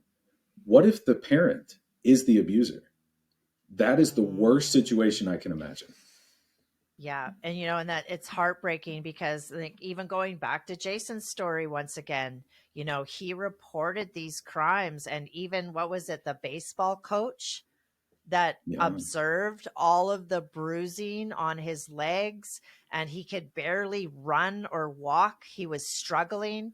And the coach basically said if he didn't pull his weight on the team, that he was going to get kicked off. Yep. Or rowing his canoe out into the middle of the lake when it was time to go home from like the kids camp or like the camp over the weekend. You'd think that would have been an indicator. Yeah. And parents don't want to get involved.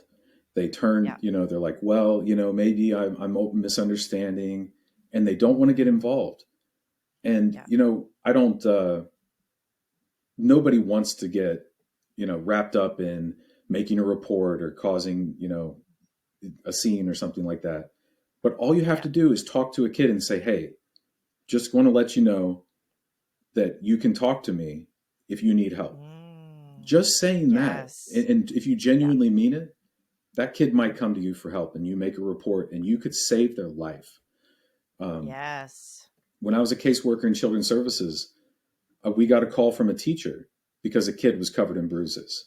And when I went to go interview the teacher for the school, she was crying her eyes out, and she was thanking me so much for coming there and taking her report seriously. She's like, I don't know what Yeah. to do for this kid. He comes in here every day dirty and tired, and now he comes in here covered in bruises. Thank you for Oh doing no. something. And our prosecutor told us to close the case because Oh. it wasn't substantial physical injury that would be repeated. That's what he said. And so we had to close the case. And I remember I will always hate myself for following orders and closing the case because that teacher was counting on me. It's like, what a failure Oh of the man. system. Yeah, I'm sorry that you had to experience that. Oh, Josh, that was actually one of my questions for you personally. How is your self-care routine? Like, do you have demons in the closet that haunt you? yes. I'm Yes. ruined. I'm a ruined person. Oh. But Do you have therapy? Do you go to therapy though? I would no, recommend it though. I always No? recommend other Yeah. people go, but I don't do it myself. Yeah. Yeah. I teach a class called Victimology, which is all about Okay. the psychological consequences of victims. Mm-hmm. And in one of the classes, I make my students read a list of, it's called sub-threshold PTSD or vicarious Mm-hmm. PTSD. Yeah. It's like, here are the symptoms of if you are spending too much time with victims and it's hurting your view of the world. And we go down the list. I got halfway through. I was like, dang, I'm really messed up because all of these apply to me. um, have Wow. you ever done the thing they Yeah. call the magic chair where like you sit in a chair and you're not watching TV or anything. You're just sitting there and then 3 or 4 hours go by and you didn't even notice it, like the passage of time.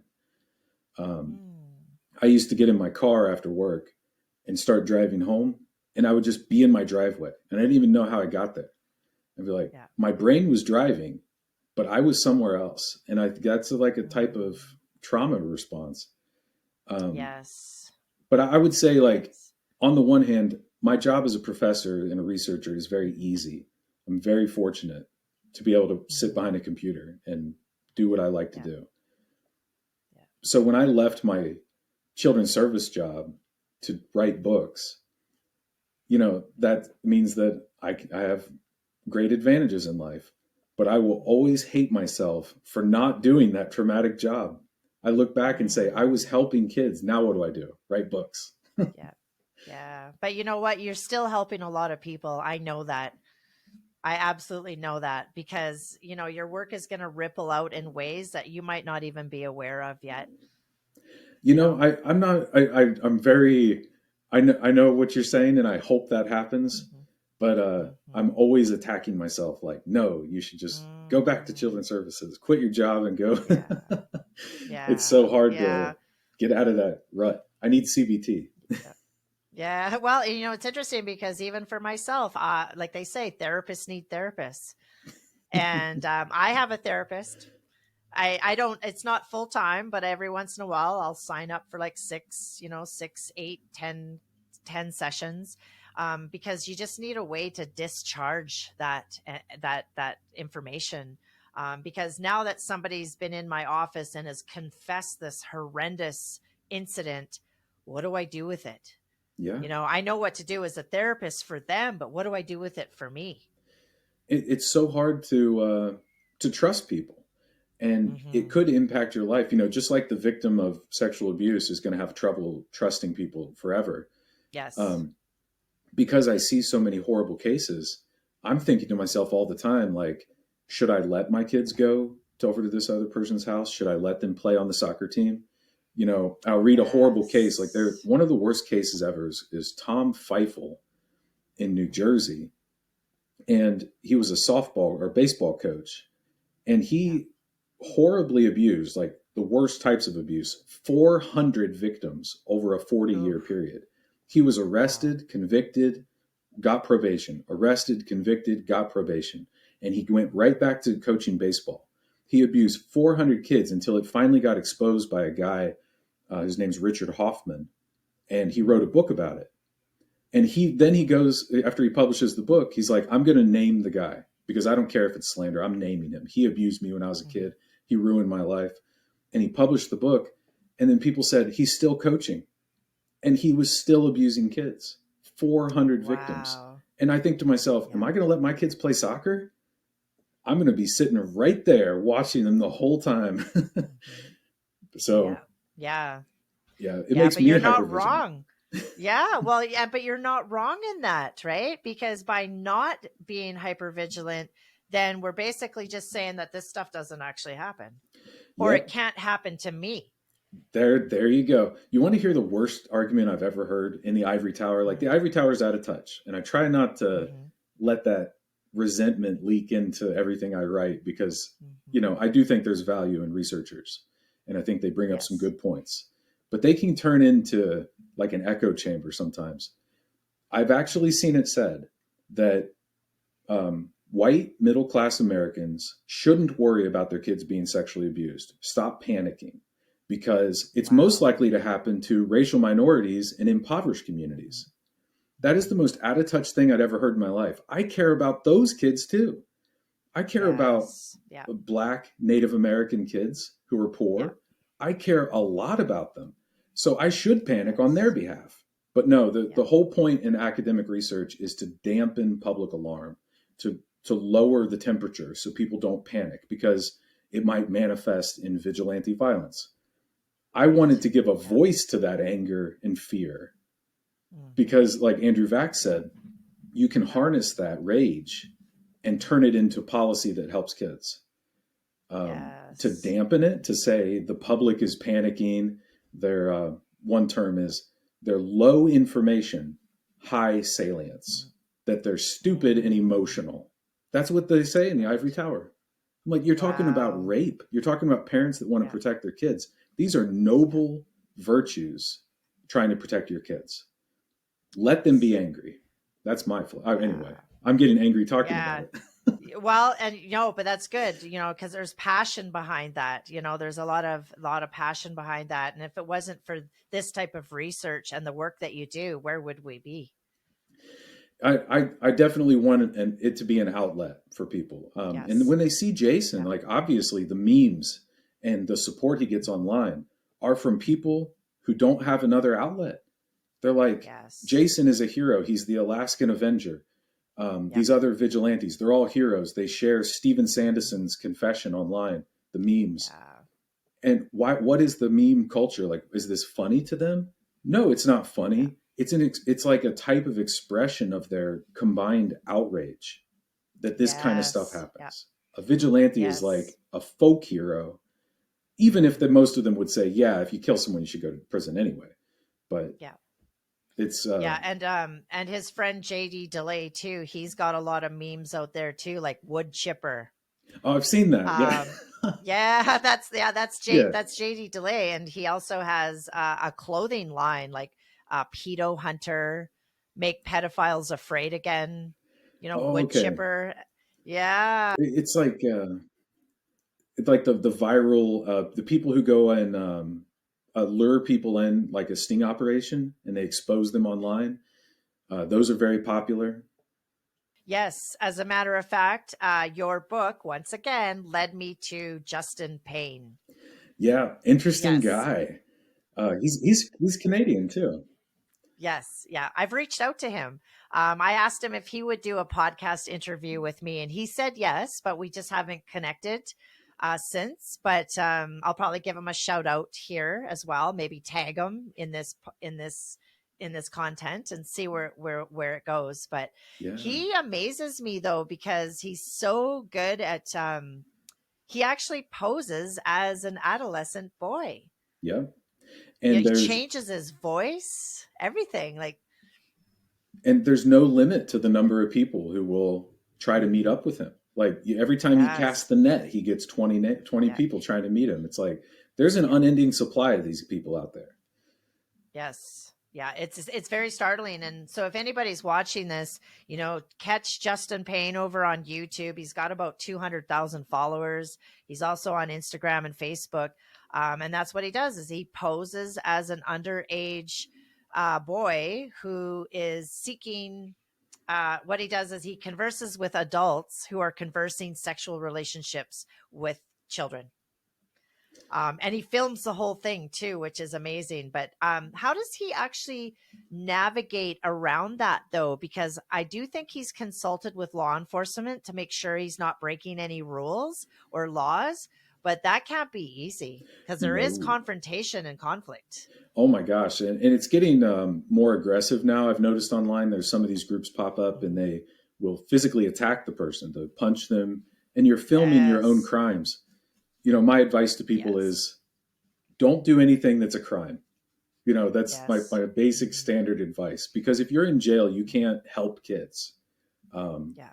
if you're going to go and attack somebody and then, number one, botch the case, law enforcement might have been Yeah. able to catch him and put him in jail or give him therapy or something. But for Hmm. you to go and slap him in the face, now you're going to jail, and Yeah. you're kind of creating sympathy Backwards. for pedophiles. Yeah, I know. It's kind of backwards though, right? Justin, though, I got to say, Justin is very cautious. He interviews him and he says, "You guys need help." And he posts it online. Not technically illegal. So I don't have anything against Justin. Yeah, that's true. I know. I actually noticed that. Thank you for bringing that up. I did notice that. And he does have a lot of fan support, but there's the odd one in there that, oh, they're trolls.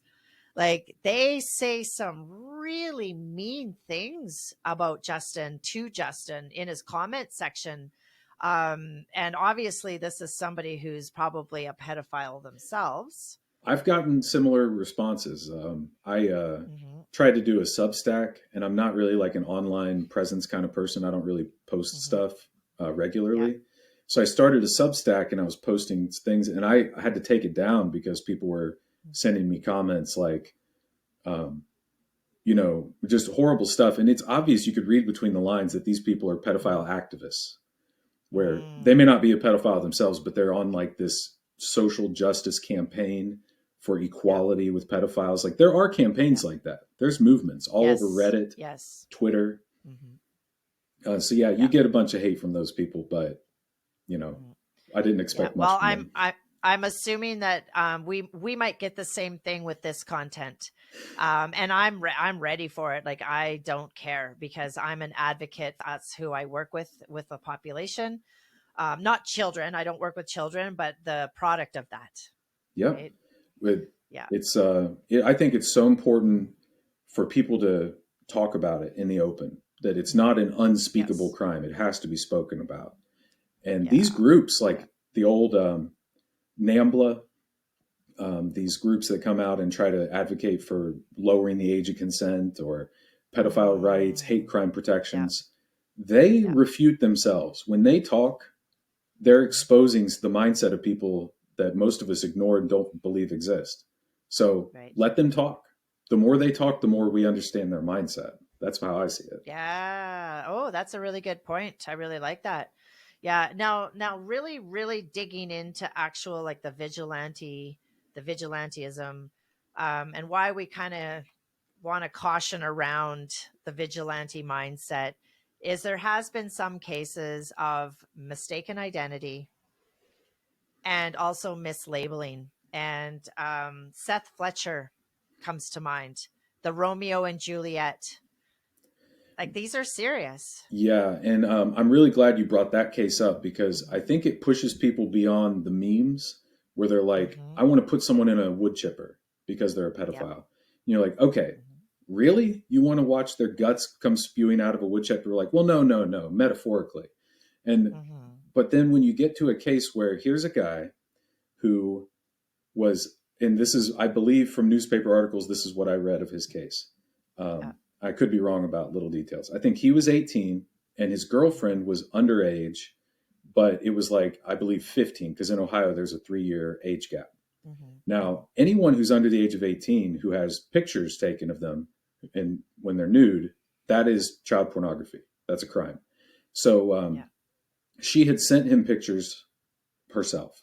He had the Yeah. pictures. And then he showed them to other people. So he is now distributing child sexual abuse material, even though it's one Yes. of those situations where you're like, all right, that's a crime. He should go on Mm-hmm. probation. He should have to do a program or something. And, Mhm. we've got to control that situation. But they send him to prison for 2 years. That's already too much for me in Yeah. that particular case. But when he gets to Yes. prison, a correctional officer has him shackled and he throws him on his Mhm. neck and breaks his neck and paralyzed Mm. him from the neck down. Yeah. And then the officer bragged about it online. He said, "I'm glad I played a part in paralyzing a a child molester." And Yes. then the state taxpayers had to give Seth Fletcher $17 million, dollars, not the Mhm. officer. He never got charged with the crime. And I think most Yeah. people would hear that awful case and say, does he deserve to sit in a wheelchair for the rest of his life because he had pictures of his girlfriend? Mhm. When you put it like that, we now realize we're dealing with horrible rapists and people who are doing something like this. It's technically a Yep. crime, but the Mhm. response by a government employee to break his neck is so Yeah. bad. That's immoral. Mhm. It's crossed a line that's sickening. And government Yes. accountability comes into play. That officer should have been charged with a serious, he should be the one in prison. Yeah. Yeah. And, and the thing is, like, this is a common occurrence, though, because I have lots of friends that have teenage children. And, and the thing is, with such Fletcher, that was a consensual relationship. According to what I read, it was, yeah. Yeah, well, and I see it all the time too. You know what I mean? Like they got two young lovers. They're sexting. They're sending pictures back and forth. Like now we're in the era of online everything, so everything's like pictures and sexting but now a child turns 18 and now he's a perpetrator. Like, so how do we classify that so those types of people who made mistakes as a young love but now is spending time in prison? How do we classify those cases? Or even another one is urinating in public, and Yeah. now you're on the sex offenders list. Or there was a case too in your book that talked about a child who mooned his teacher. Yep. Mooned his teacher. Yeah, and now they're on the sex offenders list. How come there's no, like, you can't distinguish the details of the case that makes him like somebody who does a heinous crime versus something just foolish, but now is on the sex offenders registry?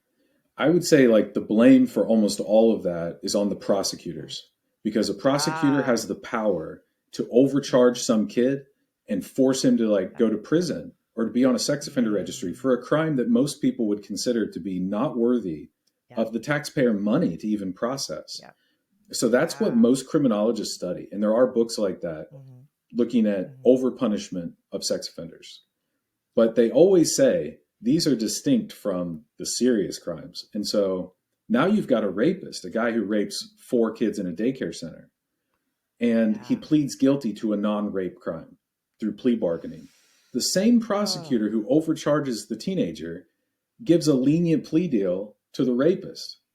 So I don't Mm, consider the sex offender registry to be useful in mhm. distinguishing people because you have a guy, No. it's like it was a crime against a minor having pictures of her, Yep. but it completely ignores the fact that he was 18 and she gave them to him. Still a crime, and I believe it should be a crime, but it needs Hmm. to be handled differently. He shouldn't be on a registry. Yeah. Yeah. And now that he's in a Agreed. wheelchair, he shouldn't be. But our system is so stupid, they're probably going to Yeah. keep him on a registry for the rest of his life, even though he can't move. Yeah. So unfortunate because I actually know of someone as well that urinated in a 7-Eleven parking lot. Drunk. He was so drunk. He was out of his mind, but now he's on the sex offenders registry. And it's like, that is not fair. Yeah. That is so not fair. So, I mean, what would you say to parents out there, though, that have teenagers that are actively sexting and dating? I would say you have a lot of power over your teenager that you probably don't know that you have. Like, they're like, well, he has to have a phone. Yeah, you could have a flip phone with no camera. You are Ah, responsible for protecting your children from harm, including the harm that they bring on themselves. Like, it's your yeah. job to protect your kid from their own consequences of their own actions. So Mhm. that means if they're dating someone who's going to cause trouble, you stop it. Mhm. You take away their phones, Yeah. you take away their computer, you search what they're doing. And they call it helicopter Yes. parenting, but I Yeah. call it, this is reality. When your kids become teenagers, if you want them to succeed in life and not end up in a prison, you're going to regulate where they drive, who they hang out with, and instilling them with an understanding too. Some kids are very responsible, probably most kids.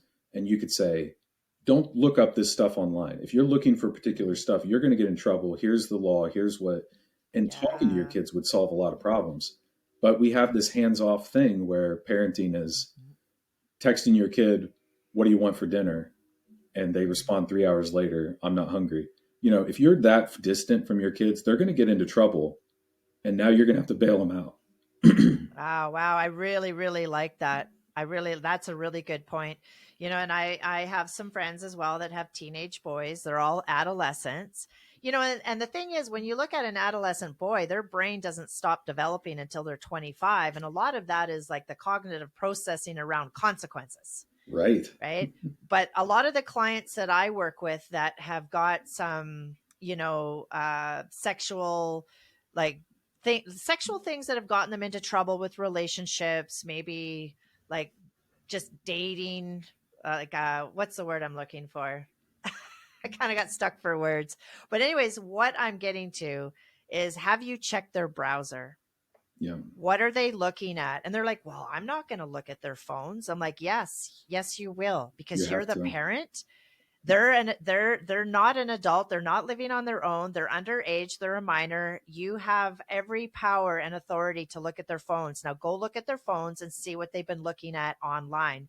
And I can guarantee you that there's pornography there, because most of the clients that I work with that are now in very dysfunctional relationships where there's lots of infidelity, they're looking at pornography. It's getting them into trouble.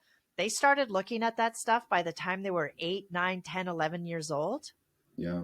And my first question to them is, who helped you navigate through that? Did anybody know? Was it a secret?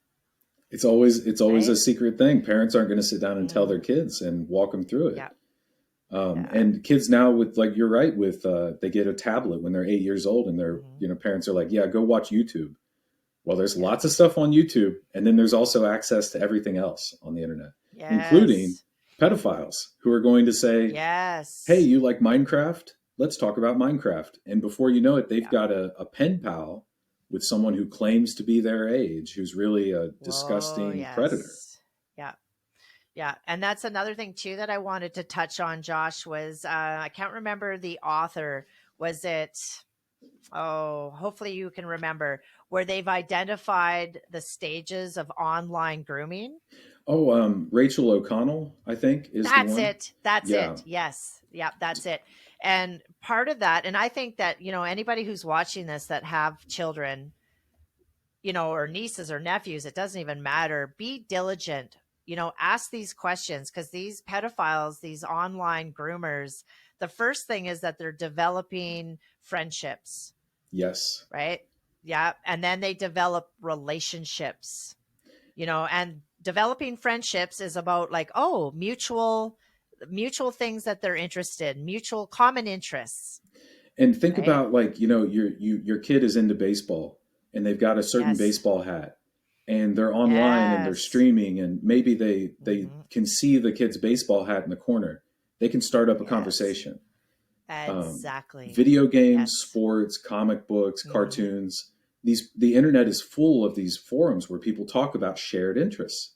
They're like, hey, I like Minecraft too. What's your favorite Minecraft player? And the kid starts talking. Now, parents are busy. You might not talk to your kids about that stuff because you're not interested in it. Your kid really is passionate, but you're like, yeah, I got to mow the grass. I don't really care about Minecraft. Well, there's someone online who'll talk to him about it. And that person is building a relationship. And I think the second phase is they start asking about family. And they're like, oh, so friends, you don't live with your dad? You only live with your mom? Tell me about that. How does that make you feel? Well, now the kid's opening up to the guy. Then they start asking, well, what time does your mom get off work? And you see where it's going now, but the kid doesn't. Yes. They want to hang out with their friend. Then they'll start sending them stuff that they're not supposed to see. And like, can you keep a secret? I'm going to send you a picture. And they might send them pornography or something, even very, very young children. Like people are like, Yeah. well, I'll talk to my kid when they turn 13 about that. Yeah. No, Yeah. Yeah. your 8-year-old child, if you're letting them talk to people online, they're probably talking about all kinds of stuff like that right now. Yeah. So they're going to learn how to keep secrets. And that's the Mm-hmm. winnowing phase. That's where it gets filtered. Where the one kid Yeah. is like, my parents told me I'm not allowed to talk to people about this kind of stuff. And the guy's like, rats, I wasted a couple days on this kid. And then they try the next one. They're Yes. doing multiple Yeah. kids at the same time. They're phishing scams. Yes. Just Yes. like the Nigerian prince who wants your money. He doesn't care if you don't respond to his email because he sent out 1 million. Yeah, it's so true. And I actually know victims of those types of crimes too. Yeah, those are sad because Yep. it's playing Yeah. on people's trust. And Yeah. but children are Yeah. the most trusting people of all. Yeah. It's really surprising to me how much kids they're happy with so little. Mm-hmm. They really Yeah. just want someone to talk to and laugh with. Mm-hmm. Yes, And it's so true. Yeah, and I always tell my clients that have kids, like, don't just ask them like, "Hey, how was school?" Good. yeah, How was your day? Good. No, ask more specific questions. What was the best part of your day today? What was the worst part of your day today? What friend is your favorite friend and why? And what is your least favorite friend and why? Get them to open up and talk about things that are a little bit more than just like, "Hey, how was your day?" Good. Like, I don't know. yeah. You know, one thing Right? my editor for the book did not try to censor me too much, although they did try to offer Mm. some things. Like I was Yeah. surprised. I had pretty good freedom of speech, but Yeah. one thing they said is like, we've heard that you shouldn't use stigmatizing language. Are you allowed to call these guys predators? And I was like, listen, Mm. predator is the perfect word for these people Yeah. because when you think of a predator on a National Geographic documentary, they Mhm. don't run into the middle of a herd of water buffalo and attack the biggest buffalo.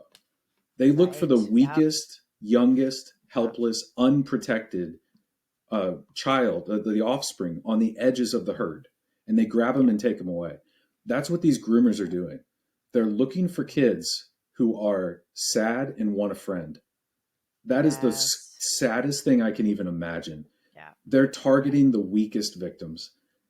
And Yeah. it's like breaking my heart even to say it. I don't know how they can Yeah. do it, really. It's Yeah. sickening beyond belief. Yeah, it really is. And just like was it Jennifer Hayes Grudo and Amanda Morris? Yeah, the, child protection is crime prevention. Oh my So, gosh, yeah. yeah, and one thing I just want to say really quickly, like if we know 20 children, 20 to 20 children that's maybe in your child's class, there's going to be at least one of those children that are being abused. So I think that it's important to know the signs and symptoms. It is extremely important. And they Mhm. wrote a book called Adverse and Protective Childhood Experiences. So there's the Yes. literature on ACEs, adverse childhood experiences, like were you abused as a Hmm. kid, sexually abused physically, were you neglected, and or Hmm. did a parent die? That creates Hmm. trauma, and it's linked to every bad thing that could ever happen to you in life, like dying of Yes. cancer, dying of stroke, heart attack, drugs, alcohol, going to jail. Hmm. Well, their book shows that perfectly. But what's beautiful about their book is it talks about the protective experiences. That if a bad thing Hmm. happens to a kid and they get love and support, you can recover better. If you don't get love Yes. and support, I'm going to end up interviewing you in a prison someday if you survive that long. Yes. Yeah. Yeah, and it's so unfortunate because basically what we're saying then is that the most traumatized individuals are those that have suffered child abuse. Yeah. So it just doesn't seem fair at all. We have to protect kids. Like people say, children are Yeah. the future. Like they have these platitudes Hmm. and stuff, but it's low priority for a lot of people.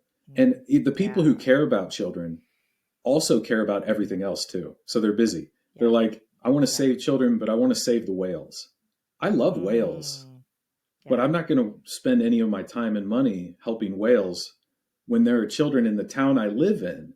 Oh, you want to hear a terrible Hmm. story? I moved to a neighborhood where the school, public school, is Yeah. supposed to be pretty good, except that one of the teachers was sexually abusing kids in the public school. Mm. Hmm. And he was found guilty of raping 4 kids, and he got 7 years in prison, which fits with the statistics. But then another school district found where he used to work there before he left, and they knew of 39 victims, 39 sex crimes that he committed in that school, but they never reported it. And they actually suspended the girls who made reports. They said, you're spreading rumors about a teacher. So now the girls are suing the school district for millions of dollars. It's like the Catholic Church in Boston all over again. The spotlight thing where they covered up crimes and moved priests around. It happens in public schools. And it's literally everywhere. So sad. And then you covered that story too about that priest that in a 40-year span, like 40 years. And there was hundreds of victims. Yeah, I don't bash Catholics because they do so much good for the world. Of course, yes, but of course. They're 95% of priests don't ever get accused of hurting anybody. 5% of them are giving everyone else a bad name. I feel bad for the priests, but the cover up is so disgusting that I cannot believe that was allowed to happen. I think, what was it, like 450 people were decloaked when they finally ripped that investigation wide open, because people were turning a blind eye and covering up evidence and moving him. Yeah. And, I wish when I read about the case, there's a whole book about it, and they made a movie, Spotlight, with Michael Keaton. And it's a very good movie. It shows how the Boston Globe exposed the crimes. Oh my gosh. It made me so upset to read it, because there's another element to it, which is spiritual abuse. Because this priest would abuse these kids and then say, you sinned by tempting me to sin. And then he would say, you have to forgive me, because Matthew chapter 6, verse 14, I think, it says, he who does not forgive will not be forgiven. So you'll go to hell if you don't forgive me. And it's like, you're using the Bible to scare children into letting you commit more crimes. That is crime upon crime. It gets so awful. And I remember religious trauma. There you go. And I remember one time in one case, there was notes from an archbishop, and the archbishop or someone in his office was interviewing the father of a victim, and the father was angry and he was yelling. And the archbishop wrote in his notes, he said, this father was so angry, I thought he was going to hit me. Wow. I will pray for him that the sin of wrath isn't his undoing. It's a sin to be angry that your kid was raped. It's a weird mindset. I don't want to offend people's religious views, because in their theology, you can forgive rapists. So forgive them. But that doesn't mean you can't send them to jail, because you have obligations in society to follow the law. Mandatory reporting and getting these people arrested. I cannot believe it went on that long. Yeah. And, and I like what you said about how 95% of the Catholic priests are not doing anything of the sort. But I mean, what it really goes down to, though, is like organizations that have people in authority, whether it be in the church community, whether it's in the education community, whether it's even in law enforcement. Like, it's people that are put in places of authority, which really sends a shockwave through communities when we see that type of thing happening. The perfect analogy is prisons, where you have officers with authority and power who are sexually abusing women in prisons. Yes. And what do? Make a report? Who gets the report? The officers, the warden. There was a warden in California was arrested and convicted of running a rape club inside a woman's prison. Jesus. Authority is the worst part of this, because I don't expect everyone in authority to do everything right every time, because I know human nature. Course, but I expect them to be held accountable. I want transparency and accountability. And for there to be cover-ups, it's ruins it for me. Yeah.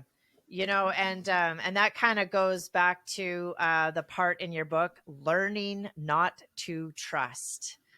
For 50 years, researchers have been challenging the myth that child sex abusers are often strangers, which is actually quite opposite. I think that's actually quite rare. Am I correct? Yeah, it depends on the statistics because there might be less Mm-hmm. likely to be caught and go to jail. So if you're looking at that type of Ah, statistic, you won't yeah. really see it. But I've seen things on RAIN, which is the I forget what the acronym stands for.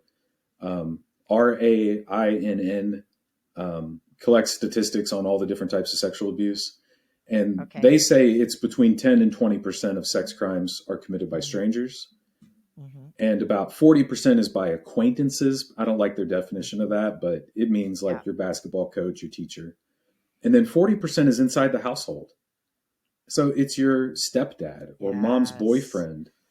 Yeah. And, people talk about grooming victims. Andrew Vax said the Mm-hmm. worst crime is growing your victim, having a Ah, child from birth yes. Yeah. and raising them to be your victim.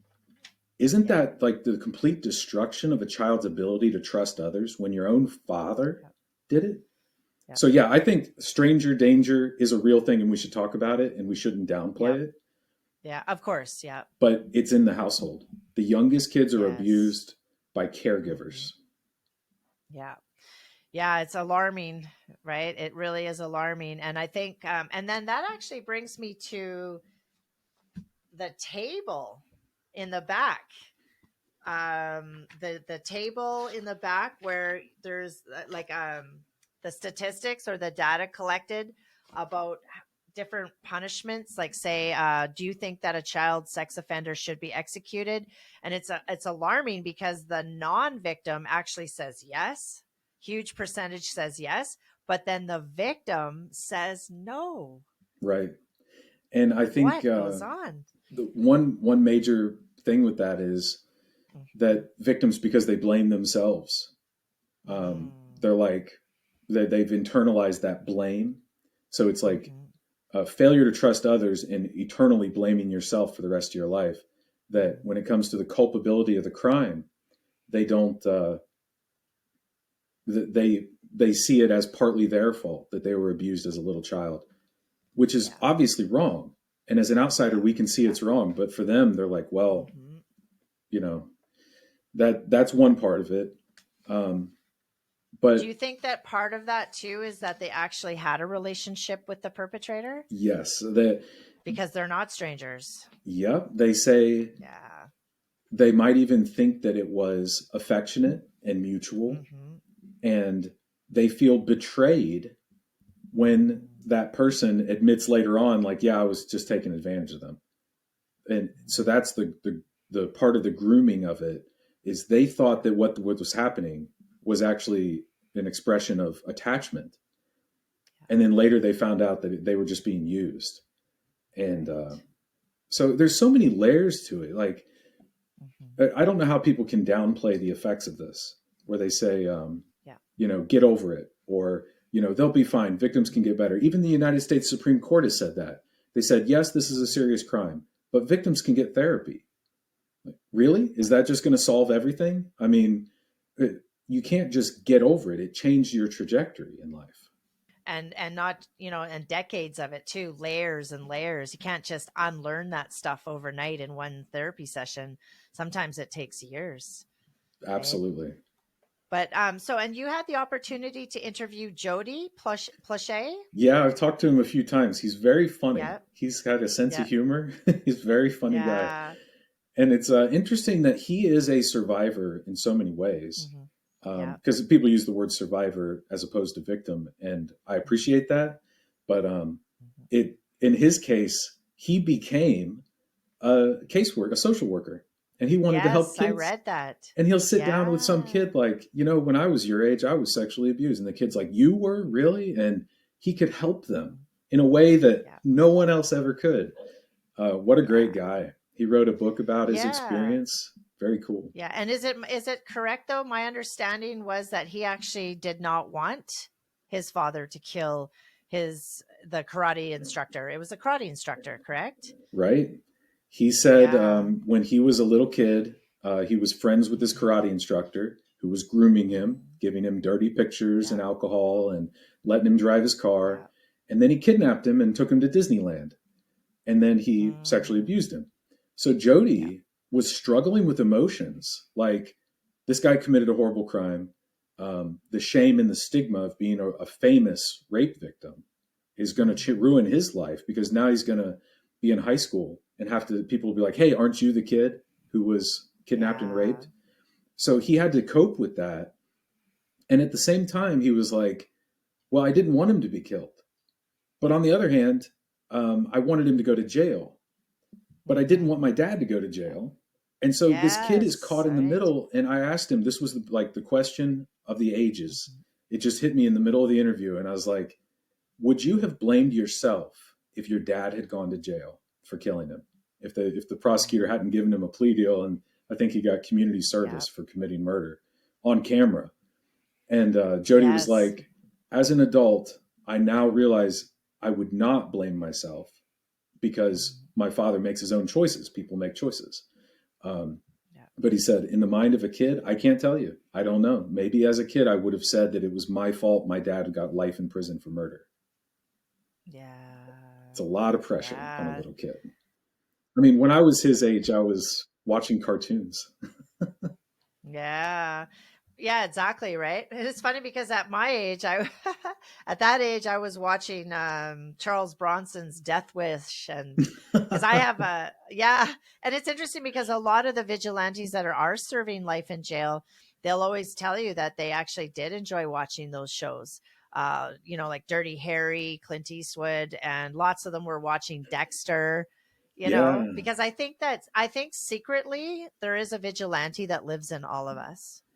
It's a folk story. It's a hero kind of thing. Like, I don't need the government. I'm going to do this myself. And you're more efficient than the government for sure. It's just a Yeah, and felony. I can't count on two hands when I've heard men especially say that if that would have happened to my kid, that guy would be dead. And I'm like, okay, first of all, it's not that easy, Right. because now, and so let's actually talk about that. Let's talk about the key aspects of vigilante justice. Like, what is it? There's motivation, implications, because I think that's really interesting of like what makes a vigilante. I think you're right. All of us have that instinct of, I want to protect my kid. Mhm. I want to Yeah. punish people who commit horrible crimes. But what we've done is relegated that to government and civilization, Mhm. where we say, Yeah. well, my kid is protected by the law. And if a guy hurts my kid, the law will punish the guy who did it. So I don't have to go out and kill the guy who did it. He just needs to get arrested. But then the system disappoints you horribly. So now people are like, I would kill him. I would just Mhm. shoot him. Well, Yeah. if you were in that situation, you might do. There was one guy in my book I talked about, this guy in Alabama whose daughter had been sexually abused. The guy went to jail, served like 7 years, and got out. Well, the dad of the little girl is going through his life. He's paying his bills, he's working. Years go by. He sees his daughter's trauma manifest in her life, and he gets more and more frustrated. And one day, he just can't take it anymore, and he goes and kills the guy. It's like, you're Mhm. not going to necessarily pick up a gun and go kill the guy, because you're going to want to be there for your kid, to give them Yeah. therapy, to support them, to protect them from future harm. Yeah. And so, yeah, like the easy, simple solution of using a bullet, Mhm. leticillin is Yeah. what some people say online. It's like Yeah. penicillin, except it's, a bullet. Um, Yes. it's not necessarily going to solve everything. It's going to cause more problems for that kid. So Mhm. the first instinct might not be the one that you're going to choose, because you have, unlike a lot of people who commit crimes, you have self control, you have social bonds, things holding you back. But the vigilantes I interviewed, they didn't have social bonds, they didn't have social support. Yes. Yeah. They're Yeah. divorced, they're alcoholics, they're abusing drugs, they're in and out of jail, Mhm. they have nothing to live for. And they Yeah. say, or they're already in prison for murder. And they say, you know Yes. Yeah. what? Who cares? I'm going to do a good deed and kill that guy. Mhm. That was the Yeah. psychology summarized, if I think I did it right. Yeah, no, you nailed it. Yeah, and that's really interesting because you're right. And it just kind of goes back to that interview in 1969 in San Quentin, with Johnny Cash. That was a really interesting part of your book. I love that part. And I went on to watch the interview too. Oh, good. Yes, and one thing that really stuck out though was that all of these men in there were victims of hard times. Yep. It's so common. I think a lot of prisons now are doing the adverse childhood experiences questionnaire during Mhm. intake. Yeah. And it's going to reveal a lot of information to us because all these people, you don't make it to prison from, uh, when you've had a nice, stable life with opportunities for success and you've got a family and you got a job. Very few people switch and commit a crime, a felony that'll Yeah. get you in prison. It's always people with the most tragic lives. And I'm not Yes. saying it justifies, like, think of Charles Manson. Horrible Mhm. person, did horrible crimes. But when you read his biography, you're like, I feel sorry for little Charlie. You can't help but feel Yeah. sorry for him. He had the worst childhood imaginable. He was a Yes. bomb built in hell. Yes. Well, and Steven Sanderson's story is, I like how you started your book out with that story because that set the bar of what I was going to go down into the rabbit hole. Yeah. Yes. What did you think of the way he portrays his story? Did you think that it was a good explanation for his mindset, or uh, what was it like when you Yeah. first got exposed to that? Well, I mean, first of all, I put myself, I mean, you can't even imagine, but you try to imagine what that would have been like to being locked into a coal cellar, not even being able to move your physical body, having thumbtacks pushed into your body to the point where you pass out because it was a game for the adults to see how much pain they could put you through. Like, of course, that's a bomb built in hell. Like, Yeah. What do there's they no expect's other going to way. happen? Uh, What do you expect is going to happen, right? And then the psychological manipulation too that happened too, about how they're like, oh, we're just going to let you go because you're already dead inside. yeah. It's like, It, wow. it's kind of like with a lot of serial killer type cases where Hmm. you hear about they were abused so bad by their parents and stuff, Hmm. tortured. Yeah. And there's one Yeah. famous criminologist. He said, if you were to ask me the best way to reduce the number of serial killing, I would say Hmm. parents should stop torturing their children. And Yes. that is Yeah. like such a poignant quote because the link between child abuse and crime is established. Hmm. Not everyone who's abused commits crime. Some of them become police officers or counselors, Hmm. but That's true. Hmm. it is still a positive correlation. Yeah. And the more egregious the victimization, the more likely you are to commit these awful crimes later in life. So, Hmm. child protection is crime prevention in the sense that Hmm. if you can protect kids from Yeah. being tortured, you don't know what kind of impact you're going to have. Like, it's impossible to see multiple realities at the same time. But, Yeah. is it possible that Steven Sanderson would have lived a normal, law abiding life if he hadn't been kidnapped and raped when he was a kid? Yeah. Yeah. We'll never know. Yeah. That's a really good question because his home life was terrible too. Yep. uh, he was born with that condition where he had a light layer of skin that covered his face. What was it called? Uncall? Yeah, that's what it is. Yes.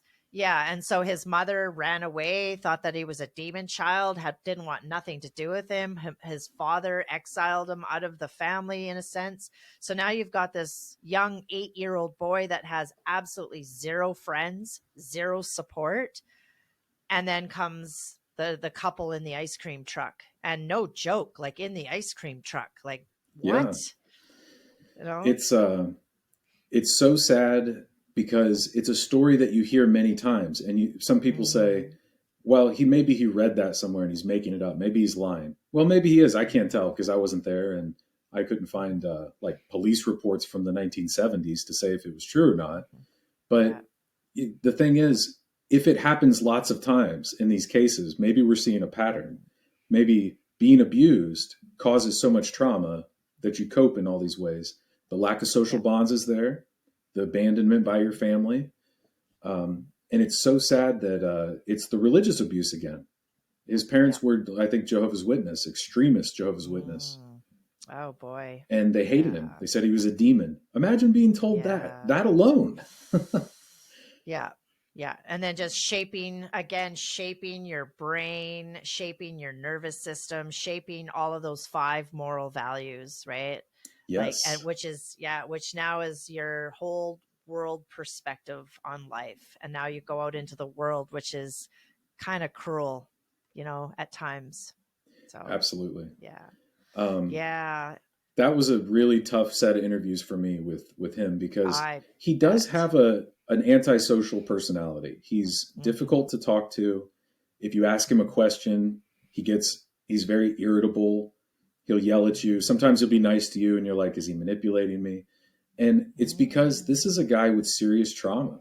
He has Oh, mental yeah. illness and he's lived his whole life Yes. in prison. What do I expect? He's going to be polite. We're going to have a cup of tea and chat. Doing interviews with people who are in a maximum security prison over the phone is, you're not talking exactly to the best client, the easiest client. Yeah.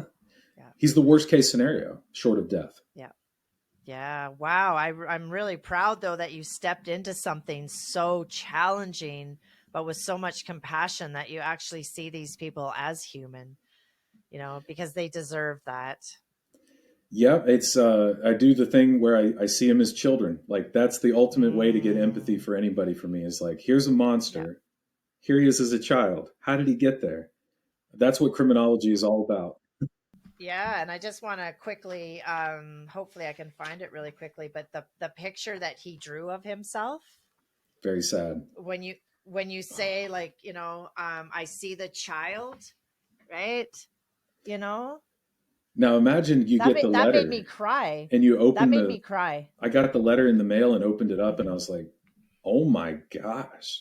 This is a Yes. manifestation of all the abuse I've studied from a distance." That's how he sees Yes. himself. Yeah. Yeah. It's so sad. When I saw that picture, I immediately started to weep, and then I'm like, "Oh boy, I'm in for it. Buckle up," because this book, yeah, that book was extremely challenging. Um, but so also, before we get too far away, I do want to talk about the bomb built in hell. The David, what is it, Matsumoto? Yeah. So so there's some researchers who have looked at what it takes, the combination of emotions that results in violence. And Hmm. so you can be angry, like we're all angry at sex offenders, but we don't kill Yeah, them. that's right. You can have contempt for them, which I think most of the people who post the memes have contempt. They're like, yeah, put them in a wood chipper. I don't care. But they're not doing it themselves. You notice? They're just posting online. So you have Hmm. anger and contempt, but one element is disgust, and that is what some people call dehumanization. But Hmm. also, these people committed awful crimes.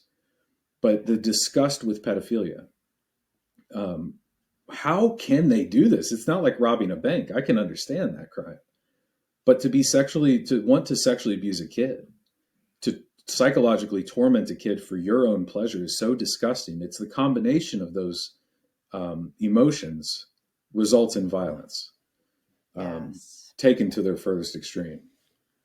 yeah. Yeah. Yeah. And then what about the six characteristics that have to be met for a case to be considered a vigilante? Oh yeah, so there's people have tried to define, like, academics love definitions and categories, and Hmm. so they'll say, in order for it to be a vigilante, it has to be someone who was acting outside of the law. So you're not a police officer who went too far. Hmm. That's a different thing. Yeah. Police have the law in their hands. They can misuse it, but they have the law. Hmm. If you take the law into your own hands, that makes you kind of a vigilante. Mm. You have to do it in a way that's meant to cause social change. So, like Mm. Patrick Drum, Jason Vukovich, Hmm. these are guys who use the court process to broadcast. They didn't plead not guilty. They're like, listen, Hmm. I did it, and here's why. So it's like an Right. ideological platform to Yes. change the world. They're like, listen, we got to fight back. Now, Jason has backed away from that and said, don't do this. Don't commit felonies. Hmm. Prison is bad, Hmm. which is good. Mm. And Yeah. Patrick Drum even has said, don't follow my footsteps. Prison is bad. I Yeah. wish I Yeah. hadn't done it. But on the other hand, he doesn't regret it. Isn't that funny? I Mm. can't explain it. They wish, Yeah. they don't want other people to do it, but they don't regret it. Yes. Hard to explain, but yeah. Yeah. Well, I mean, they're truly advocating for justice, though, for the child, like for their own child. Somebody has to fight for that child, Yeah. Jason right? said that it Yeah. was like he wanted to be the person he wished had saved him. That's Oh, profound. powerful. That just sent chills. That is very profound.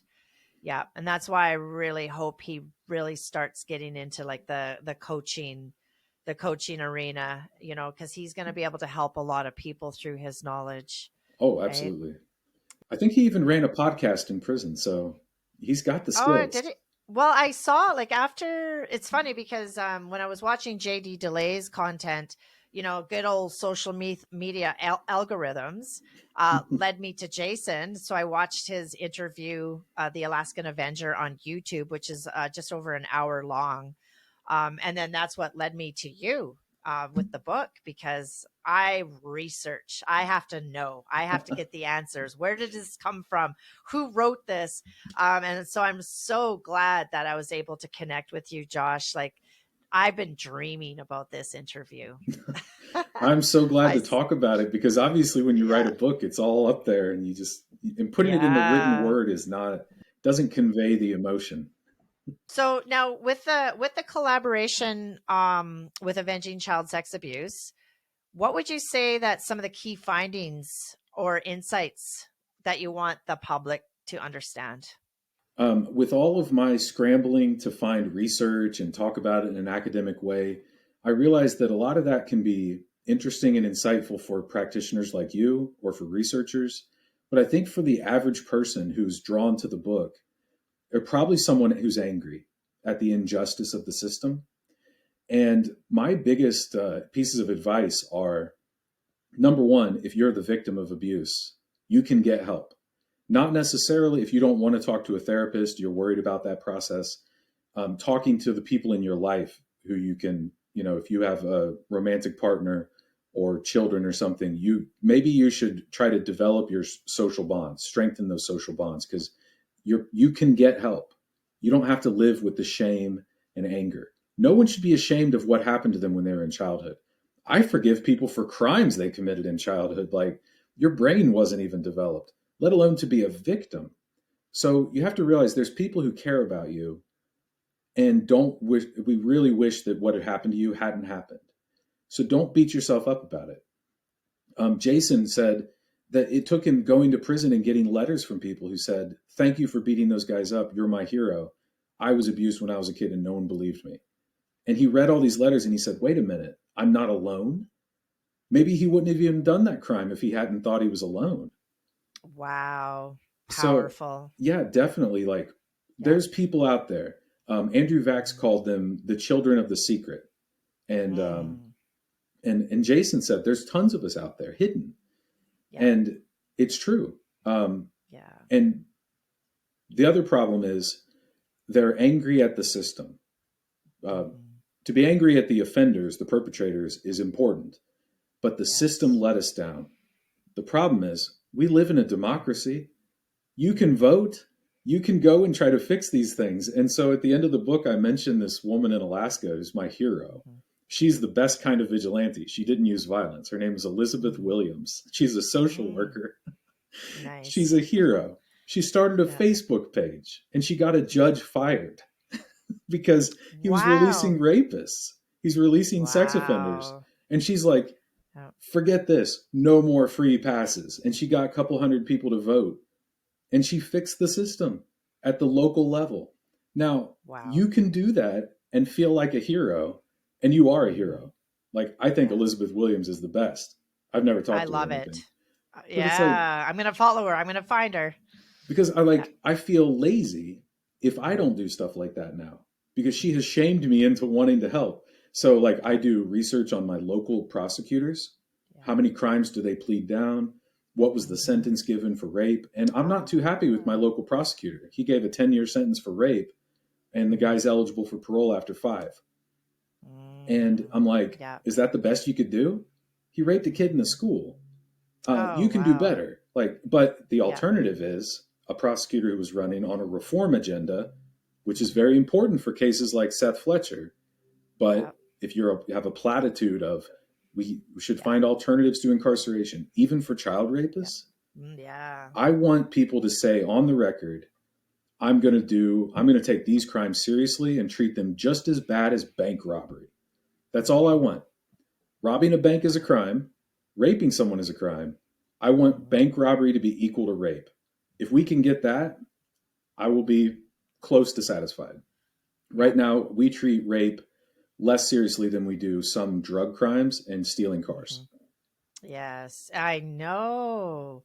And again, drug crimes and stealing of cars generally comes from a population that is in hard times or in poverty, and this is what I said earlier about like the most traumatized individuals are incarcerated, but yet a rapist can go free. Yep.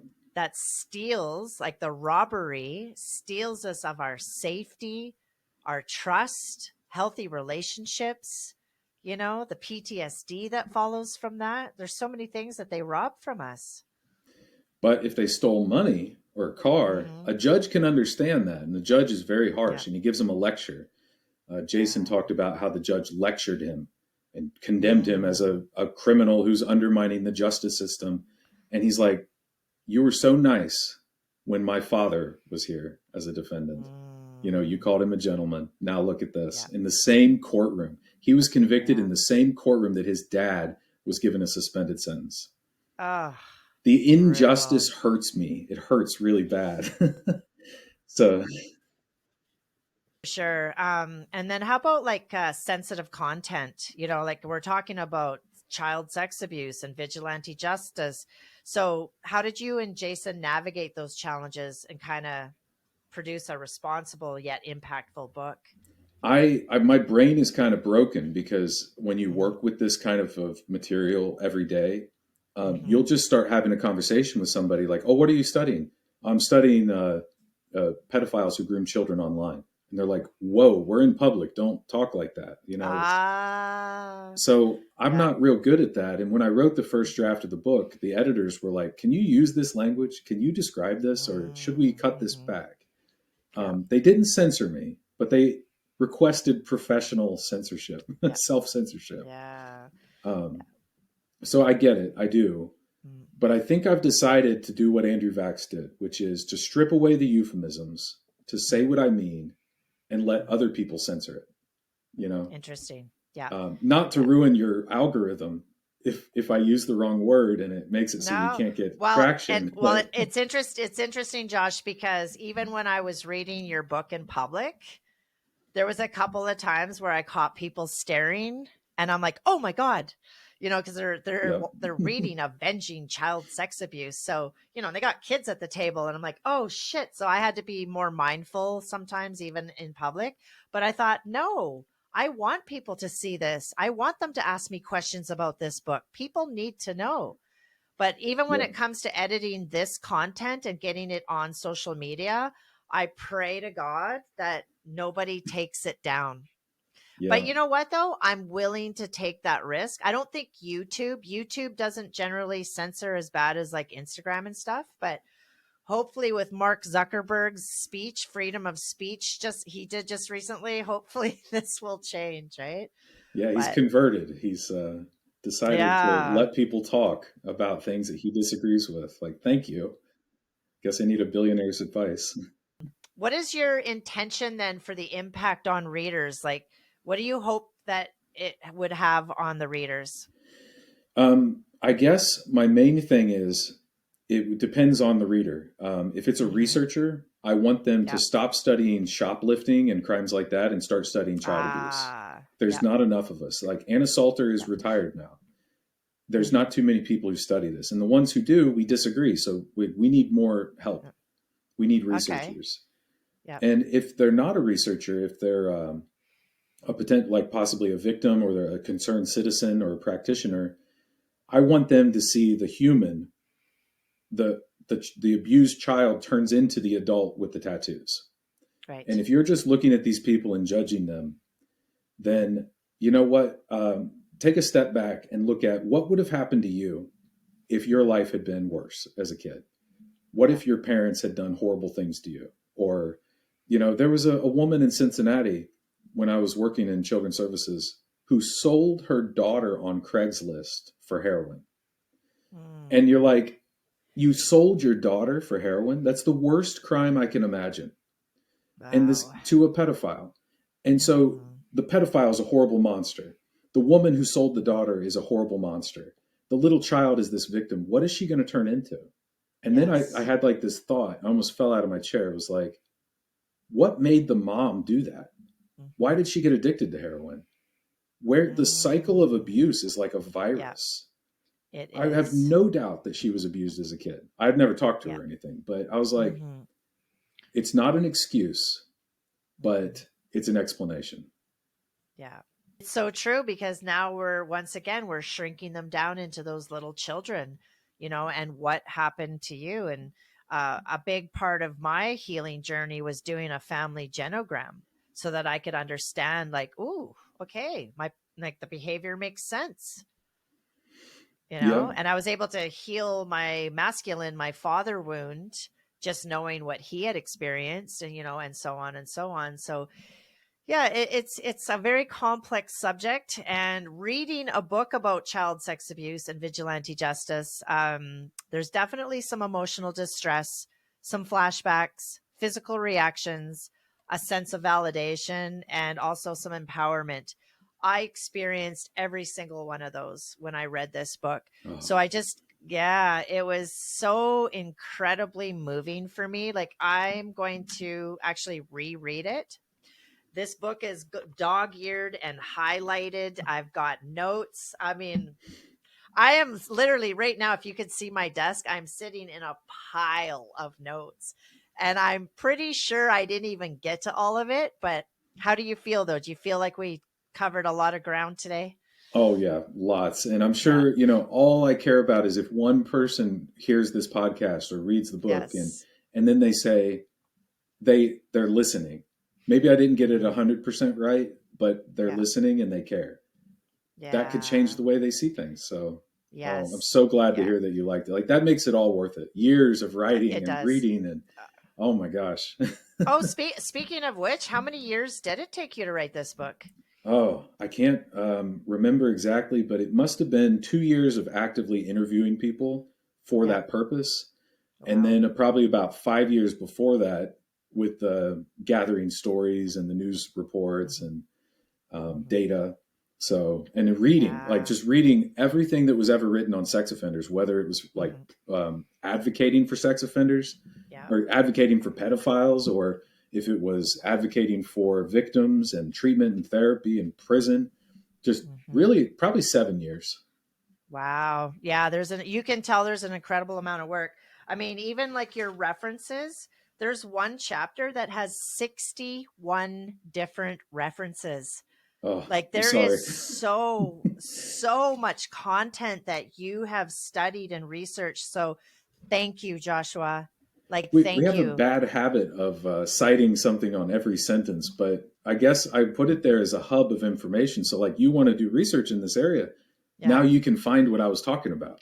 You're like, A oh, hundred I'll go read percent. And this. And yeah, and I'm so grateful for those citations, those references, because I've got so many of them underlined. I've got so much more reading to do.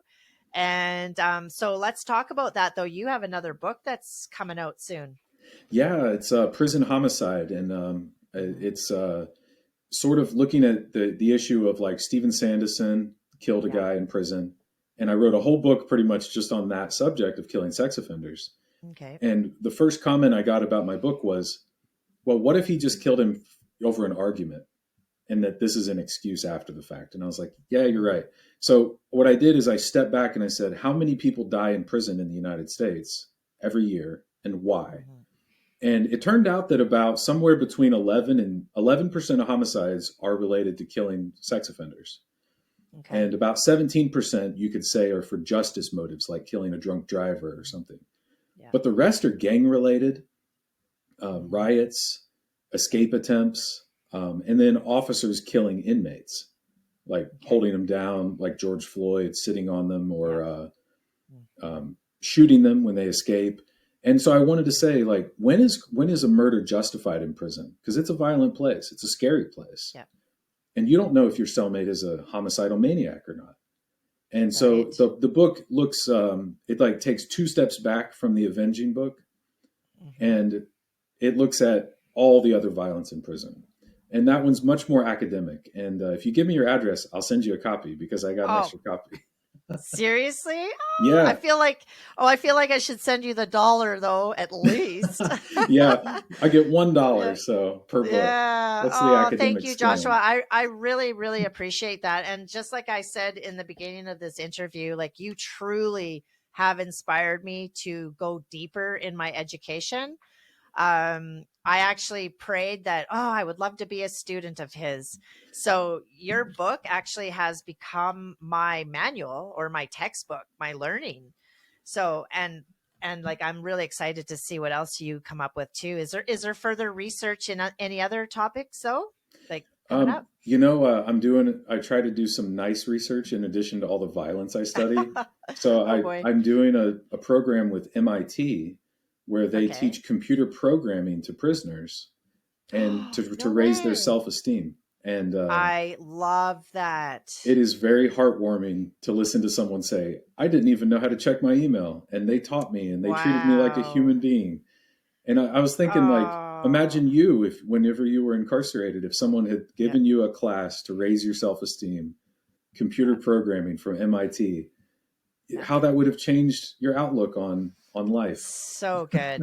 So, so good. And I wish, like, that's what I want to advocate for too, is more programs in incarceration so that when these guys get out, they have a fighting chance to actually start a new life versus going right back to the streets, being homeless, being in poverty. And like, what do you expect them to do? Yeah. You know? I So, want to give them other chances, other opportunities. yeah. Yeah, Um, I love it. so Yeah, I yeah, love trying to it. be part of the solution, not just studying it. Yeah, absolutely. Well, Joshua, we were 3 hours. Awesome. We did it. We did it. I know for a fact there's going to be so much I'm going to kick myself. I'm like, I forgot to ask him that. How do I tag you? Because you're not on social media, right? So, how do you want um, me to do that?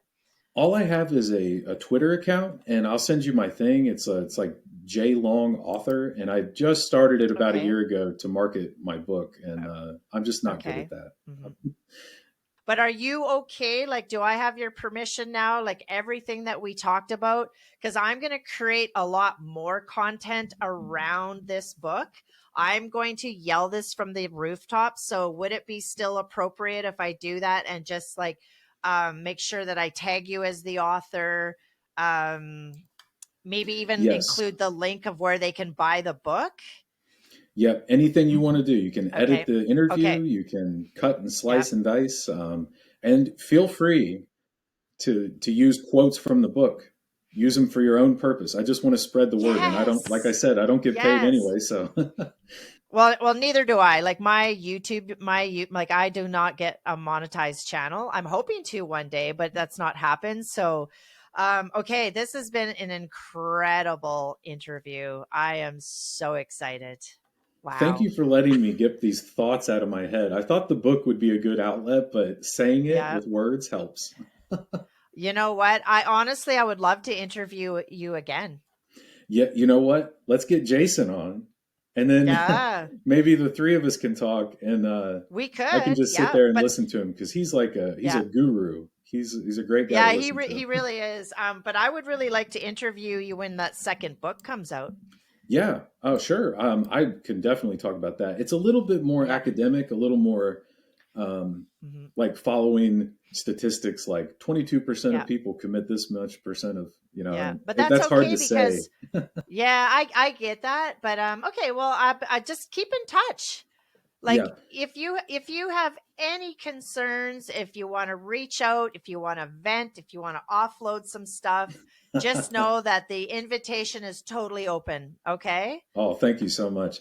You're a Yeah, I great really mean that. interviewer. You're definitely, Really? this is your profession for sure. I can tell. This is, Ah, you're thank born for you. this. Well, thank you. I really appreciate that because I am self-taught and a lot of this stuff is like tricky to navigate. So it's been almost a full-time job. It is. Oh, I can't Yeah. imagine because I know so many people start a podcast, they can't get traction and they give up, but Mhm. it's just getting through the audio issues. it's a it's a Yeah. full time Well, job. and and like YouTube, I've only got 70 followers, maybe 70 something, but my Instagram I've got over 13,000. And if you can only even get like say 3 to 5% of that, then you're doing great because if I had to answer 13,000 messages, I don't even know what I would do. Like Oh my gosh. yeah, and some of these guys have got millions, right? So I don't know how Wow. they navigate through that, but is there anything else though, Joshua? Do you feel complete? Nope, I'm good.